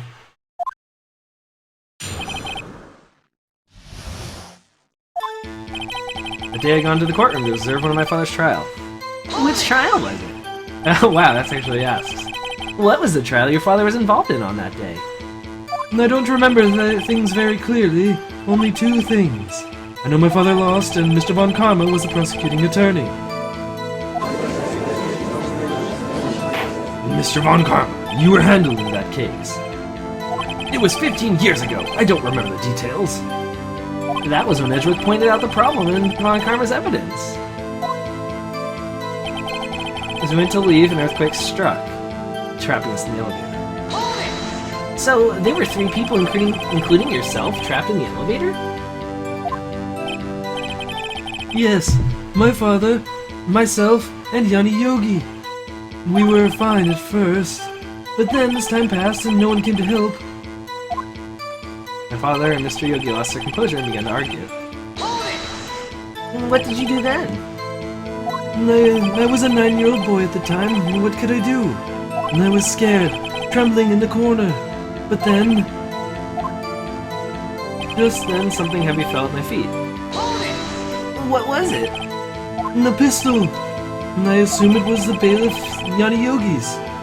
The safety must have come off when it fell from his holster. And you picked it up. What happened next? I picked it up and threw it at Mr. Yogi. I wanted him to stop fighting. Did you know it was a pistol when you threw it? And I think I knew. I knew it was dangerous. But the air was getting so thick, I panicked. I like how earlier they said the air was getting thin.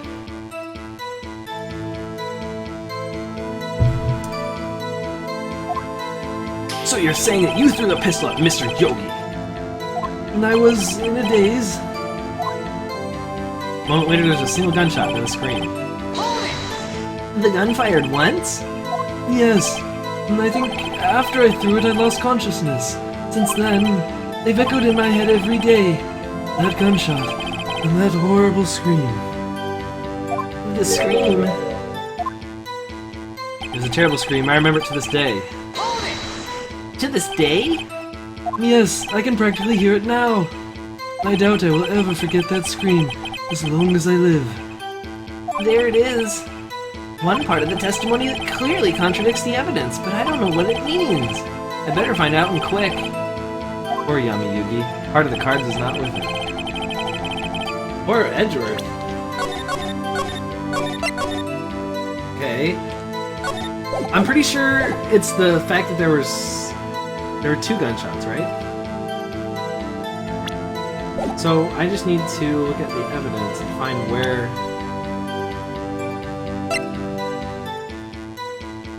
Robert's autopsy has nothing to do with it, neither does the lake photo, neither does the photo of Misty Faye, neither does the Gourd Lake map, neither does the pistol or the bullet, neither does the metal detector, the parrot has nothing to do with this part. So it's really the last 3 pieces of evidence that have anything to do with this part of the trial.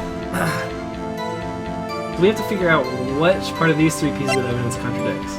Taken from Edgeworth's heart, Gregory Edgeworth's heart, the bear's ballistic markings. So not that. We haven't talked anything about bullet or anything like that. Photograph of the murder scene.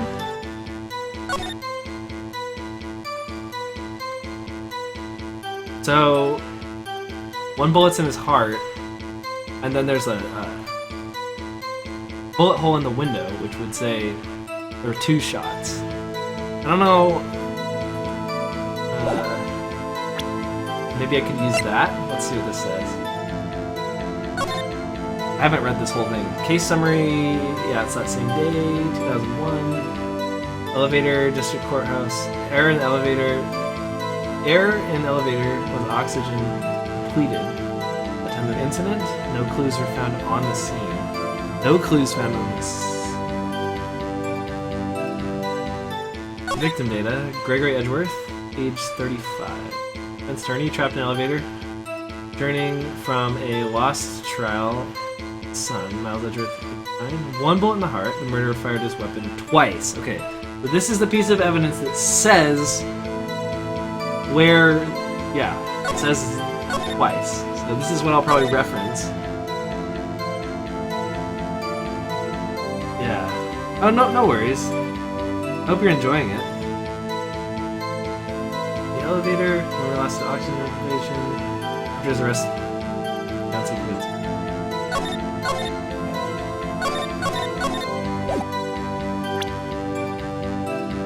Know what all the pieces of the evidence, all my evidence. Trial, to leave an earthquake struck. During the audio, you lost your composure. Argue. Have you felt my feet?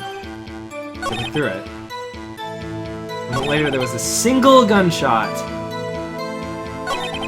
A single gunshot. That's the one. Right there. I need to show him the case file. Are you sure you only heard one gunshot? Yes, I'm sure of that. And I heard the shot and the scream. Then everything faded. And I was unconscious until the rescuers came. I see. No, Your Honor. Unfortunately, you don't see. Look at this file one more time. This plainly contradicts the witness's testimony. You do enjoy dragging out that file, don't you? I don't accept this evidence unless you can tell us which page it's on. Which page contradicts Miles Edgeworth's testimony? The victim data. Look at the victim data on this file. It says quite plainly, the murder weapon was fired twice. Miles Edgeworth only heard one gunshot, yet the murder weapon was fired twice. The first shot was the accidental firing when the pistol was thrown. So, who fired the remaining shot? Was there perhaps another shooter who fired that second shot? Your Honor, as I'm sure you're aware, this incident occurred 15 years ago. The evidence is dated. The pistol did fire twice. However, we do not know when that second shot was fired. It might have been fired the day before the incident. There is no proof that the second shot had anything to do with this incident. What? I see. You do have a point, Mr. Wright. The murder weapon was fired twice, as we have heard. One of those shots was fired by the defendant, a boy at the time. Do you have any proof that the shot fired had something to do with this case? Yep.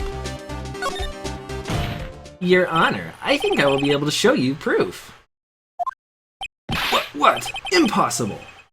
Now, Mr. Von Karma, save your surprise for after you've seen the evidence. Very well, Mr. Wright, show us your proof. Do you have any evidence that the second firing of the pistol was related to this incident? Both of these things, actually.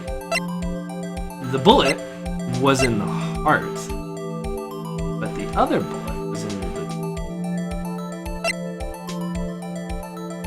So, this photo shows him shot and the bullet hole. So that's probably the one that they want me to show over just the one bullet.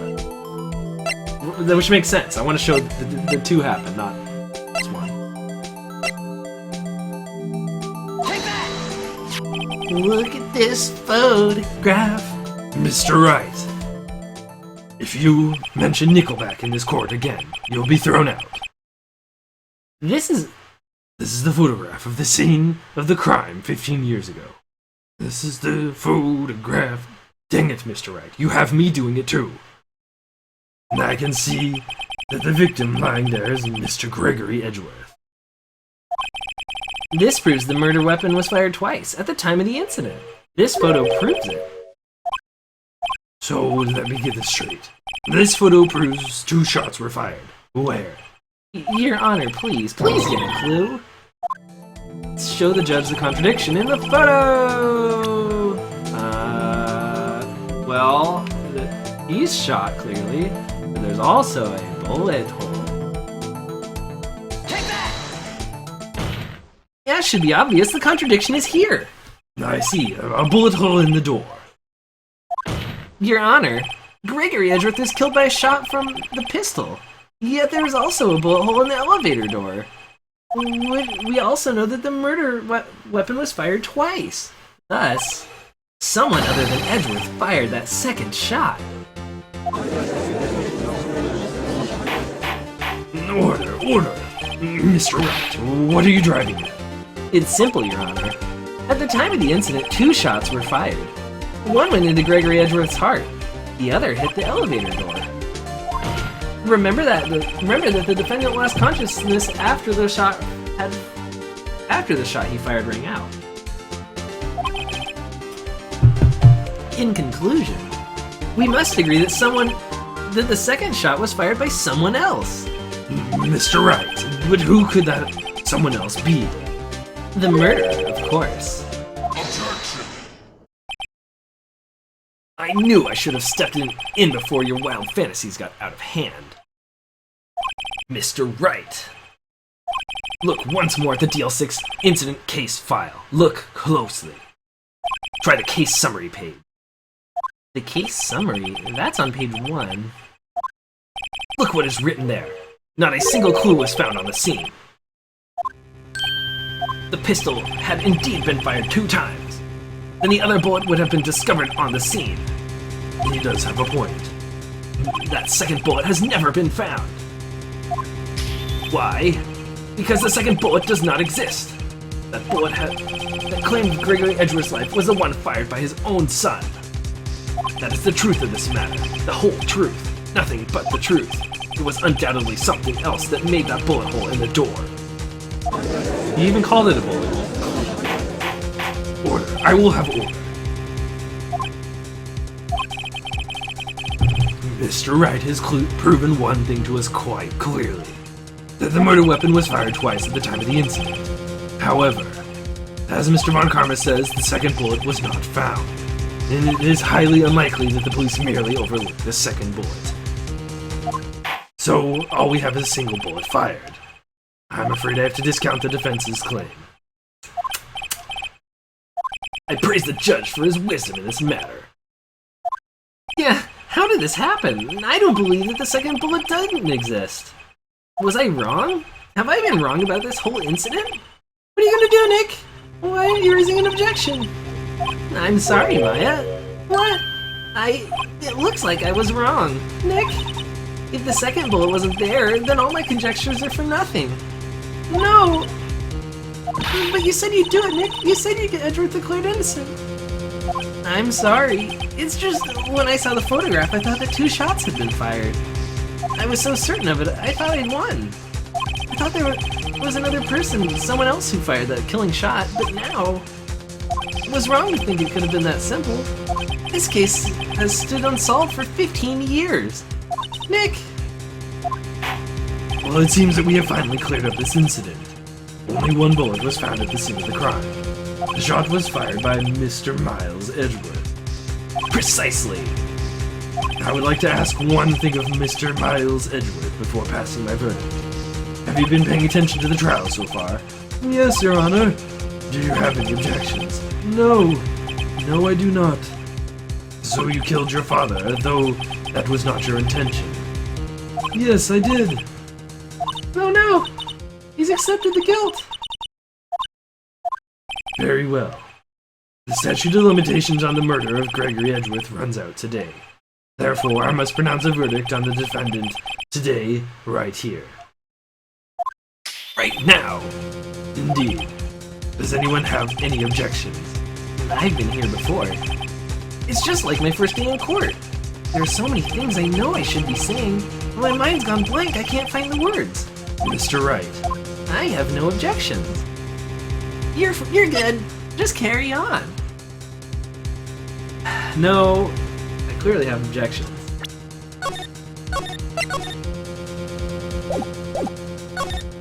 Objection! Your Honor!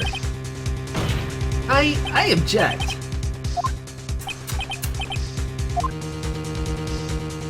Mr. Wright, on what grounds do you object? Ooh. Nick! I don't know, his case is perfect. Oh no! Ah!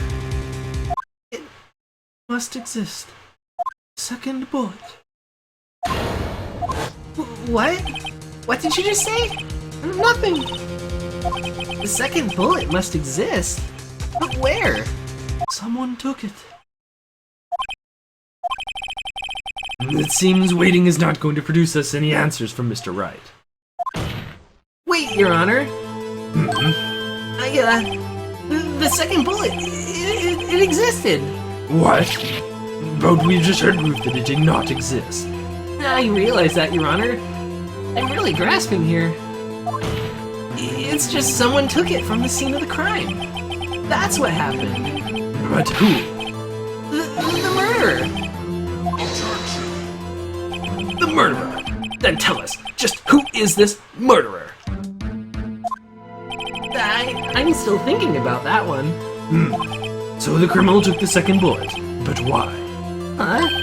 First of all, how would they have found it?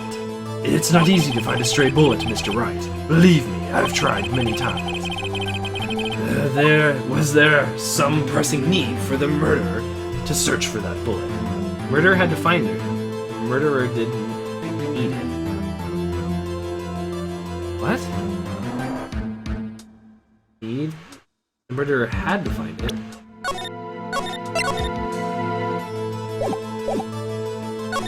Of course there was a need, that's why they took it.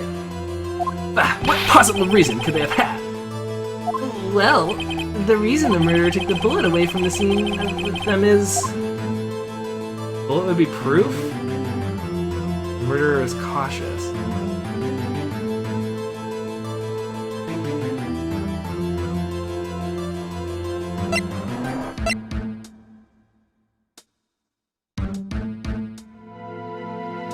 Be proof because then the other one would look like maybe ambiguous. Maybe they thought that a bullet would be used as proof? Proof. It was a special bullet, so they took it with them. If that was the case, then they should have taken the bullet from inside Gregory as well. But then they... But Miles thought... I guess the murderer doesn't know what Miles thought. Huh? Why would they only take one of the two shots fired? Oh, right. Mr. Wright, have you really thought this through? I'm going to have to penalize you. This isn't going so well. Was there some pressing need for the murderer to search that bullet? You search... Was there a pressing need for the murderer to search for that bullet?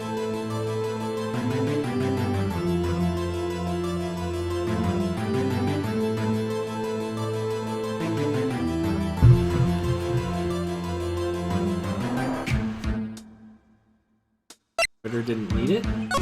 Why would the murderer have spent time to look for a stray bullet? I haven't got a clue. What's wrong, Mr. Wright? The murderer had no reason to take that bullet. You don't want to admit it, but it's true. I had to take it. Had to take it? The murderer? What does that mean? Thinking too normal. Think crazy. Don't think why the bullet was taken. Why the bullet had to be taken. Mr. Wright. Yes, Your Honor. I have no idea what I'm doing. Well, the murderer had no intention of taking the bullet from the scene. But, the murderer had to take the bullet. Had to, Mr. Wright. What do you mean? Well, for instance... For instance, what? Maybe the bullet hit the murderer? The bullet hit the murderer. Just saying, for instance. I mean, if it hit you, you'd have to take it with you, wouldn't you? It's not like you could perform surgery right there. You know? Wait a second. I was just talking off the top of my head, but what if that's really what happened? Let me get this straight. So at the time of the murderer himself was shot. And they left with the second bullet still inside them. Thus leaving only one bullet at the scene of the crime. Yes, I guess that's how it would work, yes. But there's a problem with that. Oh, the other two people rescued from the elevator, Miles Edgeworth and Yadi Yogi, were both unharmed. So that would mean... The murderer came from outside, yes.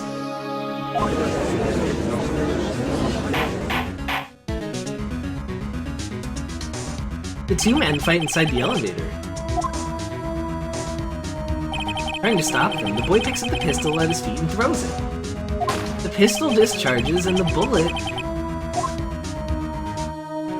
goes through the elevator door and hits the murderer outside. The boy loses consciousness. Then the murderer opens the elevator door and sees the men inside.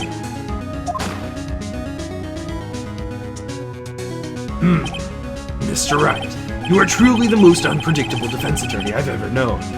I can tell you're grasping, yet I cannot deny the possibility of what you say.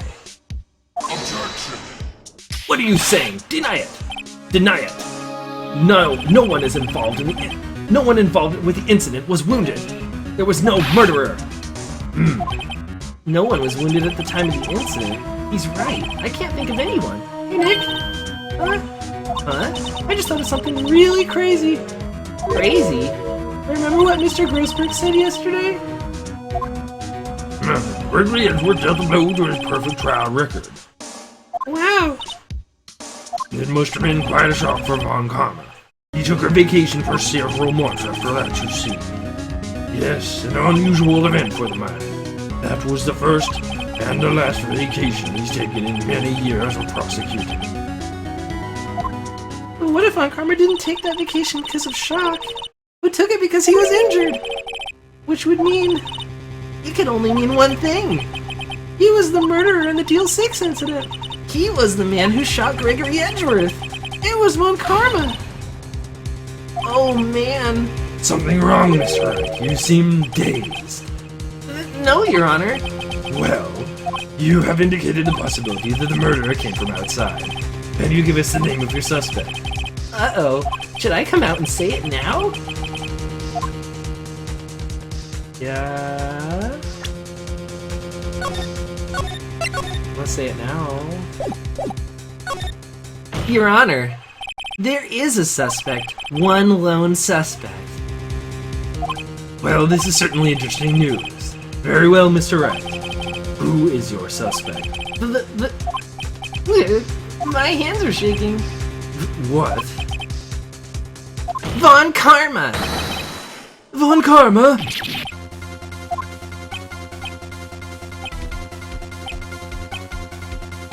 You mean the Von Karma, the prosecutor, the one standing right over there. Bah! You don't object. I see no need. Why honor this ridiculous outburst with my objection? Because you took a vacation for several months starting the day after the incident. Yet you pride yourself on a perfect record. Why would you take such a long vacation without any reason? So you're claiming that I took a vacation to heal my injury from the incident? Fascinating. Prove it. I would have needed surgery, no? Where did I go under the knife at, Mr. Wright? Bring the doctor that operated on me. Have him testify. There. Nick, let's find out who his doctor is. It's no use. Edgeworth. I know Von Karma, perhaps too well. He's perfect. He wouldn't leave clues. He probably didn't undergo surgery. That would leave a doctor as a witness. Nobody's that perfect. So what, Nick? Did Von Karma pull the bullet out himself? That's insane! No, he couldn't have. You can't just pull bullets out of yourself. Wait, what does that mean? That bullet has to be somewhere, but where? Well, Mr. Wright, can you produce evidence to prove that I was shot? Well, I know how this goes down. Mother sucker. Alright, Von Karma, I'll prove it. And I'll even use evidence. I know how you like it so much. What? The evidence that proves Von Karma was shot is the metal detector. Von Karma is perfect. He wouldn't risk surgery leaving an evidence trail. So then, I ask, where's that bullet now? I think it's unlikely that Von Karma performed surgery on himself. You don't mean... I do. There is the possibility that the bullet is still inside Von Karma! Is that even possible? For all these years? Well, there's one way to find out. We can use this metal detector that I carried into court with me. Well, Von Karma? I'm going to run this over you and see what we find. I refuse! You refuse. But refusing this means you acknowledge that the bullet is still inside you. Order! Order! Order! We're going to get Order so much food after this case. Your Honor, the defense requests that we be allowed to use the metal detector. Judge, I call for a suspension of this trial. This is an invasion of privacy. The statute of limitations runs out of this case today. It was you who said we had to end it right here, right now. Enough. I permit the use of the metal detector. Mr. Von Karma, you will submit yourself to testing. Nick, what does this mean? I don't know, but we have to give it a shot.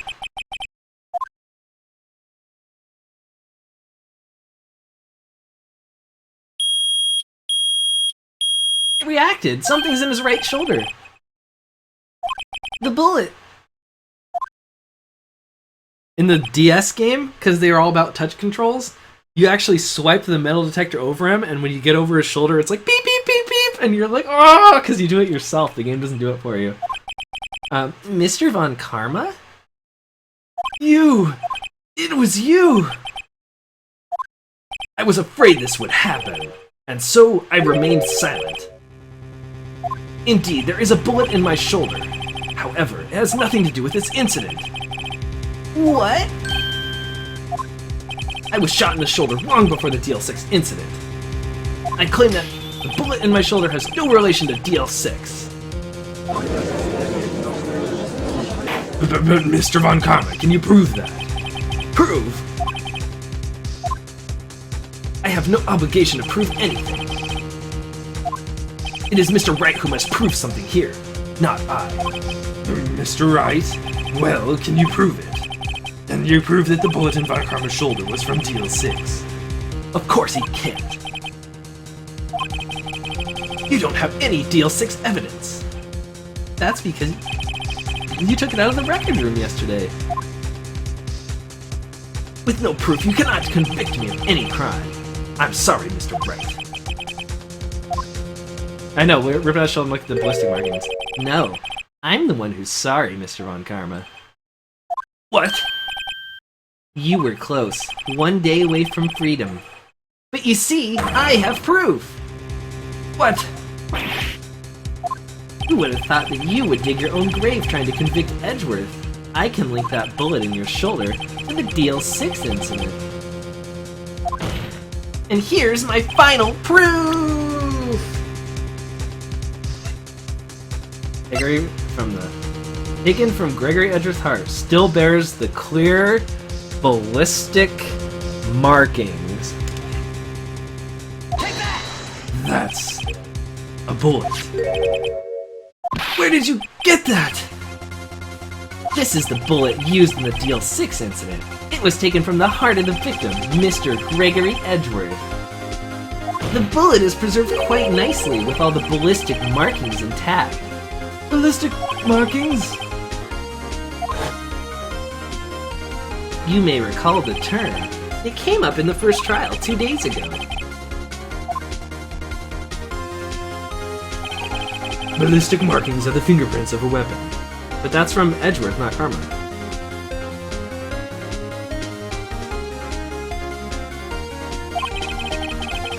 Which means... You're right, and which means that Karma went into that elevator, picked up the gun on the ground, and used it. He didn't bring his own gun. He got shot, he went to the elevator, picked up the gun, shot the other guy. So it was the same gun fired twice, so the ballistic markings will match each other. All bullets fired from a gun are marked with that weapon's unique pattern. By examining the markings, you can tell which weapon fired the bullet. It's quite accurate. Which makes sense, because they said the gun fired twice, right? We have 2 bullets in our possession. One bullet removed from Gregory Edgeworth's heart. The other, Mr. Von Karma, is the bullet buried in your shoulder. We could analyze both bullets. Then, if the markings matched, we would know that both bullets had been fired from the same gun. The very same pistol, in other words, the murder weapon that killed Gregory Edgeworth. Mr. Von Karma, you will let us remove that bullet from your shoulder. Then we'll compare the ballistic markings to those on this bullet. And solve this case once and for all. But the bullet is in his shoulder, right? Unless that was the third bullet. There's only 2 bullets. One in the window, one in his shoulder, one in the heart. I'm sorry. No. The one that went through the window is the one that hit him. Edgeworth threw the gun. It hit the ground or whatever and discharged. Shot through the window and hit him in the shoulder. Then he went into the elevator, picked up the gun, and killed Gregory Edgeworth. So there's only 2 shots. Well, Mr. Von Karma?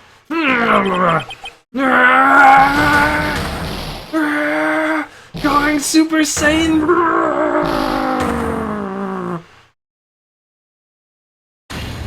That scream! I've heard that scream before! Wait, I know! Help, I can't breathe! Quiet, I said quiet. You're not making this any easier. Stop breathing my air. I'll stop you. Stop breathing my air! Get away! I mean, get away! Get away from my father! Ah! Yeah, he said the same thing. It's that scream I heard in the elevator! 15 years ago! Von Karma! It was you who screamed! Von Karma. Only you would dare defy me! So it was you! You and your father are my curse! You and your father shamed me with a penalty on my record! And you left a scar on my shoulder that would never fade! I'll bury you! I'll bury you with my bare hands! Death! Death! 15 years earlier. Chief Prosecutor, I am sorry. Von Karma, it's not like you to make this kind of error. I never would have thought that Edgeworth would be the one to catch you. I was careless. I'm sorry, but you will have to be penalized. I've covered for you in the past, but not this time. Edgeworth! It was a shock like none I had ever known. Me, penalized. It took hours for me to regain my composure. Suddenly, I found myself in the darkness. I was in the court records room.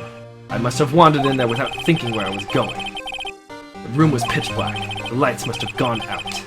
I went into the hall and felt my way to the elevator. I pressed the button, but nothing happened. Then, there was a noise. I was in pain, a horrible burning pain in my shoulder. Just then, the lights came back on. Elevator doors opened before my eyes. Having trouble solving the cases, are we, Private Blake? No, I got this. I saw 3 people inside, all laying unconscious from oxygen deprivation. Much to my surprise, a pistol lay at my feet. I knew then. It was my destiny. It was destiny. Bang! In his last moments, Gregory Edgeworth was still unconscious. He died, never knowing who had shot him. Later, he spoke through a medium, blaming Yogi. He was fooled. It was the perfect crime.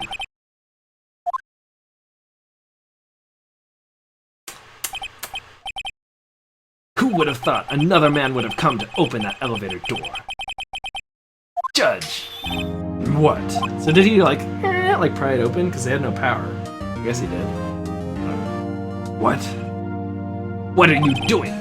Do your job. Bring an end to this miserable charade. Or charade. Now, end it. Very well.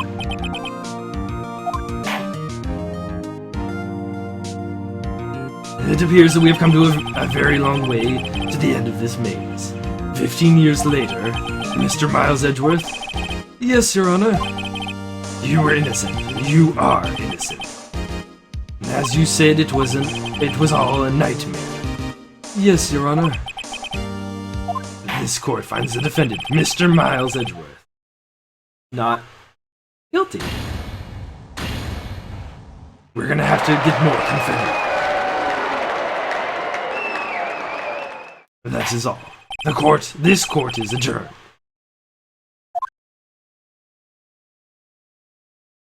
Number 28th, 5:38 p.m. District Court, Defendant Lobby Number 2. Nick, we did it! Did you see his face? Well, the Colonel looked even paler than usual. He was pretending to be all cool, but inside you crushed him, Nick. Crushed! I gotta say, I'm impressed. It was pretty close, though. I was sure we had it. I know, I was on the verge of tears the whole time myself. But now it's all just a good memory. So it's finally over, Edgeworth. Right. Yeah?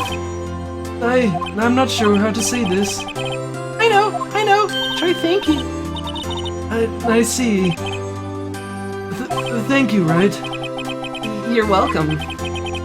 I think you could have done better than that. Sorry, I'm not good at this sort of thing. You got a lot to learn, Edgeworth. She's got you there. Whoa! Woo!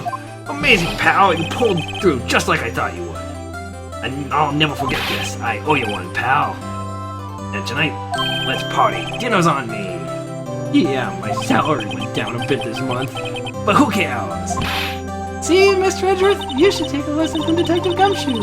And that's how you say thank you. I see. Woo! I feel foolish. Don't worry. Take it a little at a time. You'll get used to it. It's been 15 years since I've seen Edgeworth this unguarded. Hey, y'all. Lana! Y'all great in there. Thank you. Yo, Edgeworth, congrats. Thank you all very much. Thank y'all very much, actually. Now, I knew you were innocent from the start, of course. Just look at you. You wouldn't stick your hand in the cookie jar even if no one was there. You were the witness on the first day of the trial, weren't you? Yeah, well, let bygones be bygones. Speaking of which, what are you doing now, Otta? Who, me? Otta, I went back to college. Now I gave up trying to be an investigative photographer pretty quick. Really? That's too bad. Huh? Isn't that hot dog guy from the park? Huh? It's over, Nick. My life's over. Why the sad face, Larry? What happened now? Oh, Nick. No, I'm not long for this world. You don't look sick. It's Keontae. She's going to live in Paris, man. Paris, Nick. She's leaving me behind. Should have seen that coming. Yo, Edgy. There you are. Yes, here I am. Congrats, Edgy. Here, a little gift from me in celebration. A celebration? That's unusual for you. Howie Butts, you've come a long way too, my tweet pal. Oh, wow! I said that completely wrong. You come along tonight too, my tweet pal. Thanks. Looking forward to it. Yo, Nick.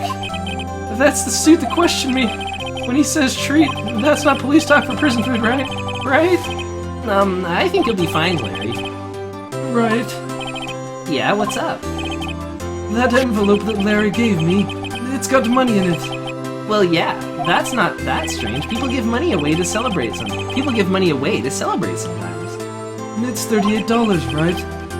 Huh, what a weird amount. I mean, it's not a little, but it's not a lot either. 38 exactly? Nick! Wasn't that exactly the amount of lunch money that was stolen from Mr. Edgeworth in school? $38? No. No, Larry, it was you! What are you so surprised about, right? Huh? Larry was absent that day from school, right? But that doesn't automatically rule him out as a suspect. What? Think back to that day 15 years ago. Larry took the day off, but he was bored, so he came into school anyway. Then he saw the money lying there, and the rest is history. I was never good at history, huh? Edgeworth, you didn't know, did you? And I suspected, and I just couldn't picture Larry protecting you like he did that day. And everyone else was saying you did it. The whole class was against you, remember? Yeah, too well. Right, you may not know this, but we used to have a saying back in school. When something smells, it's usually the butts. I know. Really right. I'm surprised you didn't figure it out. Well, this is sure an unexpected turn of events, huh? Edgeworth? You should have told me! Now, Nick, it was 15 years ago. Don't you think the statute of limitations has run out, Mr. Edgeworth? And I'd say so, yes. There you have it. Where does that leave me? I'm the defense attorney because of what you did! What you two did! Well, Sorry. well, you have always been something of an insufferable emotionalist. Yeah, and you get worked up too easily, too. Death sentence for both of you! Man, if only I'd known I'd have become a prosecutor! The same goes for me, only the other way around. For the longest time, I thought that I might have killed my own father. I thought I might be a criminal. I became a prosecutor in part to punish myself. And if I had known the truth, then I might have become a defense attorney after all. Edgeworth. Want to switch, right? Hey y'all, line up, I'll take a photo. Hey, it's photo time, let's go! And after that, dinner's on me. Cup of noodles, that's all I can afford. Detective Gumshoe took us out on the town that night. We celebrated Edgeworth's newfound freedom, even though Edgeworth himself was still in detention. December 29th, 5:02 a.m. Right in co-office. Whoa, I went a little overboard yesterday. My head hurts. Huh? It's still only 5 o'clock. Maybe I should go back to sleep? What's this? A letter? Good morning, Nick. You were really impressive yesterday. Seeing you, it made me think about what I'm doing here. I'm a spirit medium, in training, of course. I wanted to help Mr. Edgeworth, too. I wanted to help you, but I couldn't. I was useless, so I've decided to go back to my training. I'll become a full-fledged spirit medium for starters. I couldn't say it to your face, so I left this letter. Goodbye, Nick. Goodbye? What time is it? Yeah, the first trains for the mountain have already left to the station.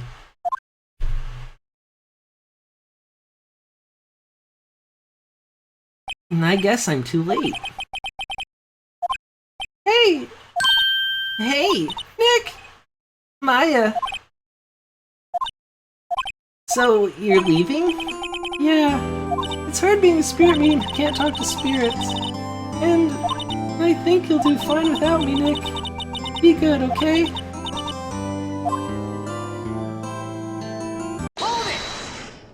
Wait, What?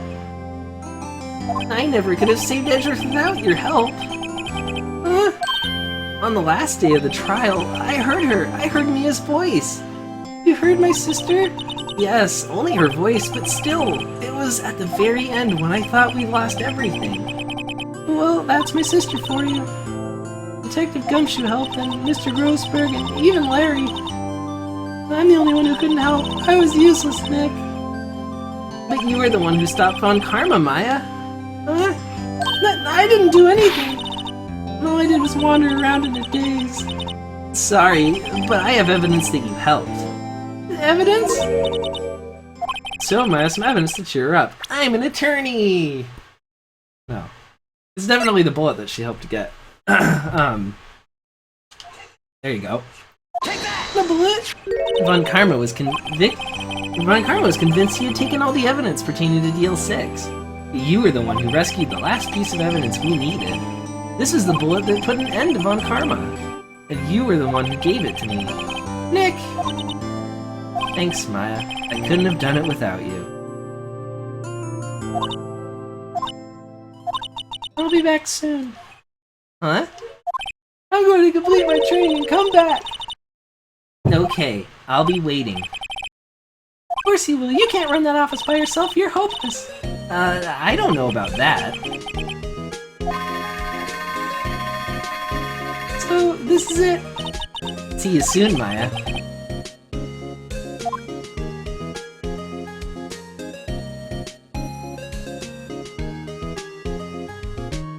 Thanks, Nick.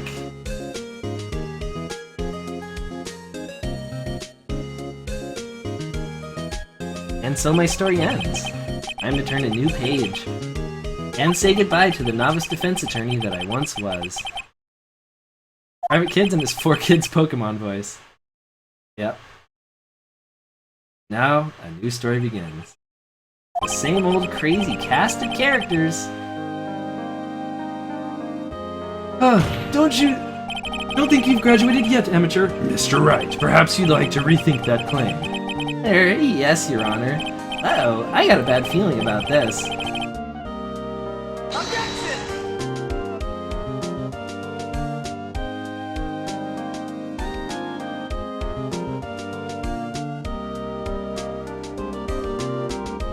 Hey, pal. Mr. Edgeworth came down to the precinct to wish me a happy new year. Talk about a pleasant surprise. Whoa! Detective Gumshoe! Then he hung his head low and went right back outside. Kinda like he was embellished or something. Strange, huh?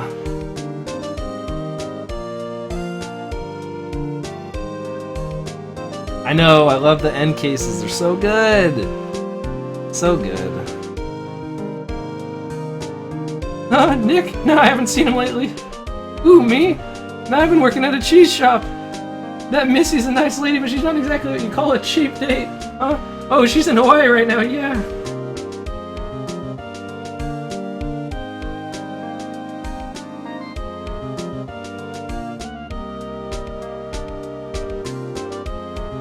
I don't remember. Who, right? Yeah, I remember him. I heard he's been busy lately. You know, not to ring my own bell, but I sort of taught him everything he knows. I'm sure he's grateful. Kind of an old bag voice I gave. I don't remember how I did Payne's voice.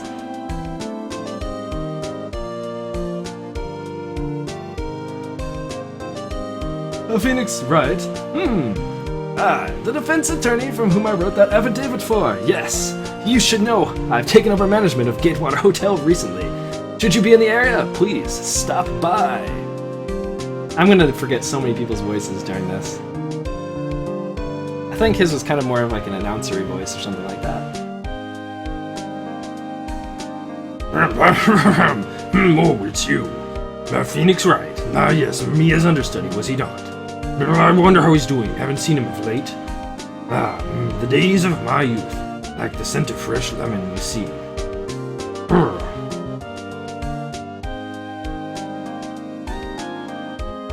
My hemorrhoids.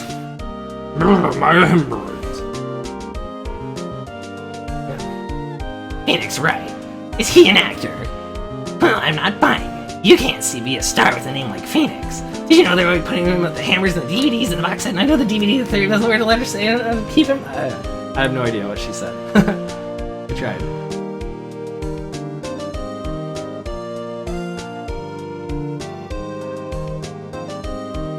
Now I'm pleased to announce the Pink Princess is ahead. And I'm sure that Mr. Wright, I owe Mr. Wright a great deal, and I'm keeping my face out of the public eye until the show's over. I wouldn't want to ruin any kid's dreams, you know. I wouldn't want to learn any kid's dreams, you know. I think his voice is more like that, but yeah.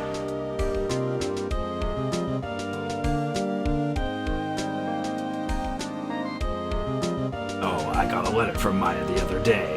Sounds like she caught a cold standing under a waterfall. I wanted to visit, but I didn't have time, so I sent her some Pink Princess trading cards. She says she can't buy them where she is. What kind of place is she living at, anyway?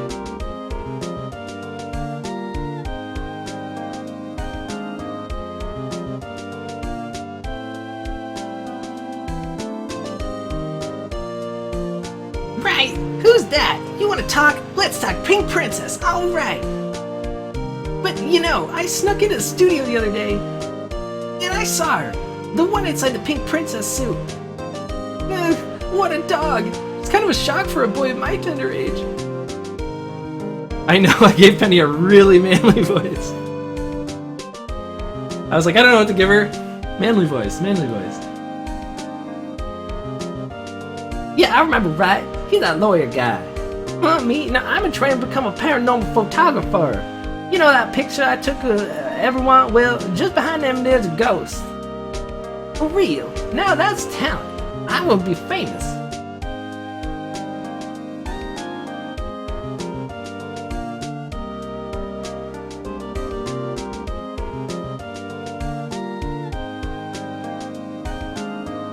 And there she is, Mia. Hey, he's got the confetti from the courtroom! You little gumshoe.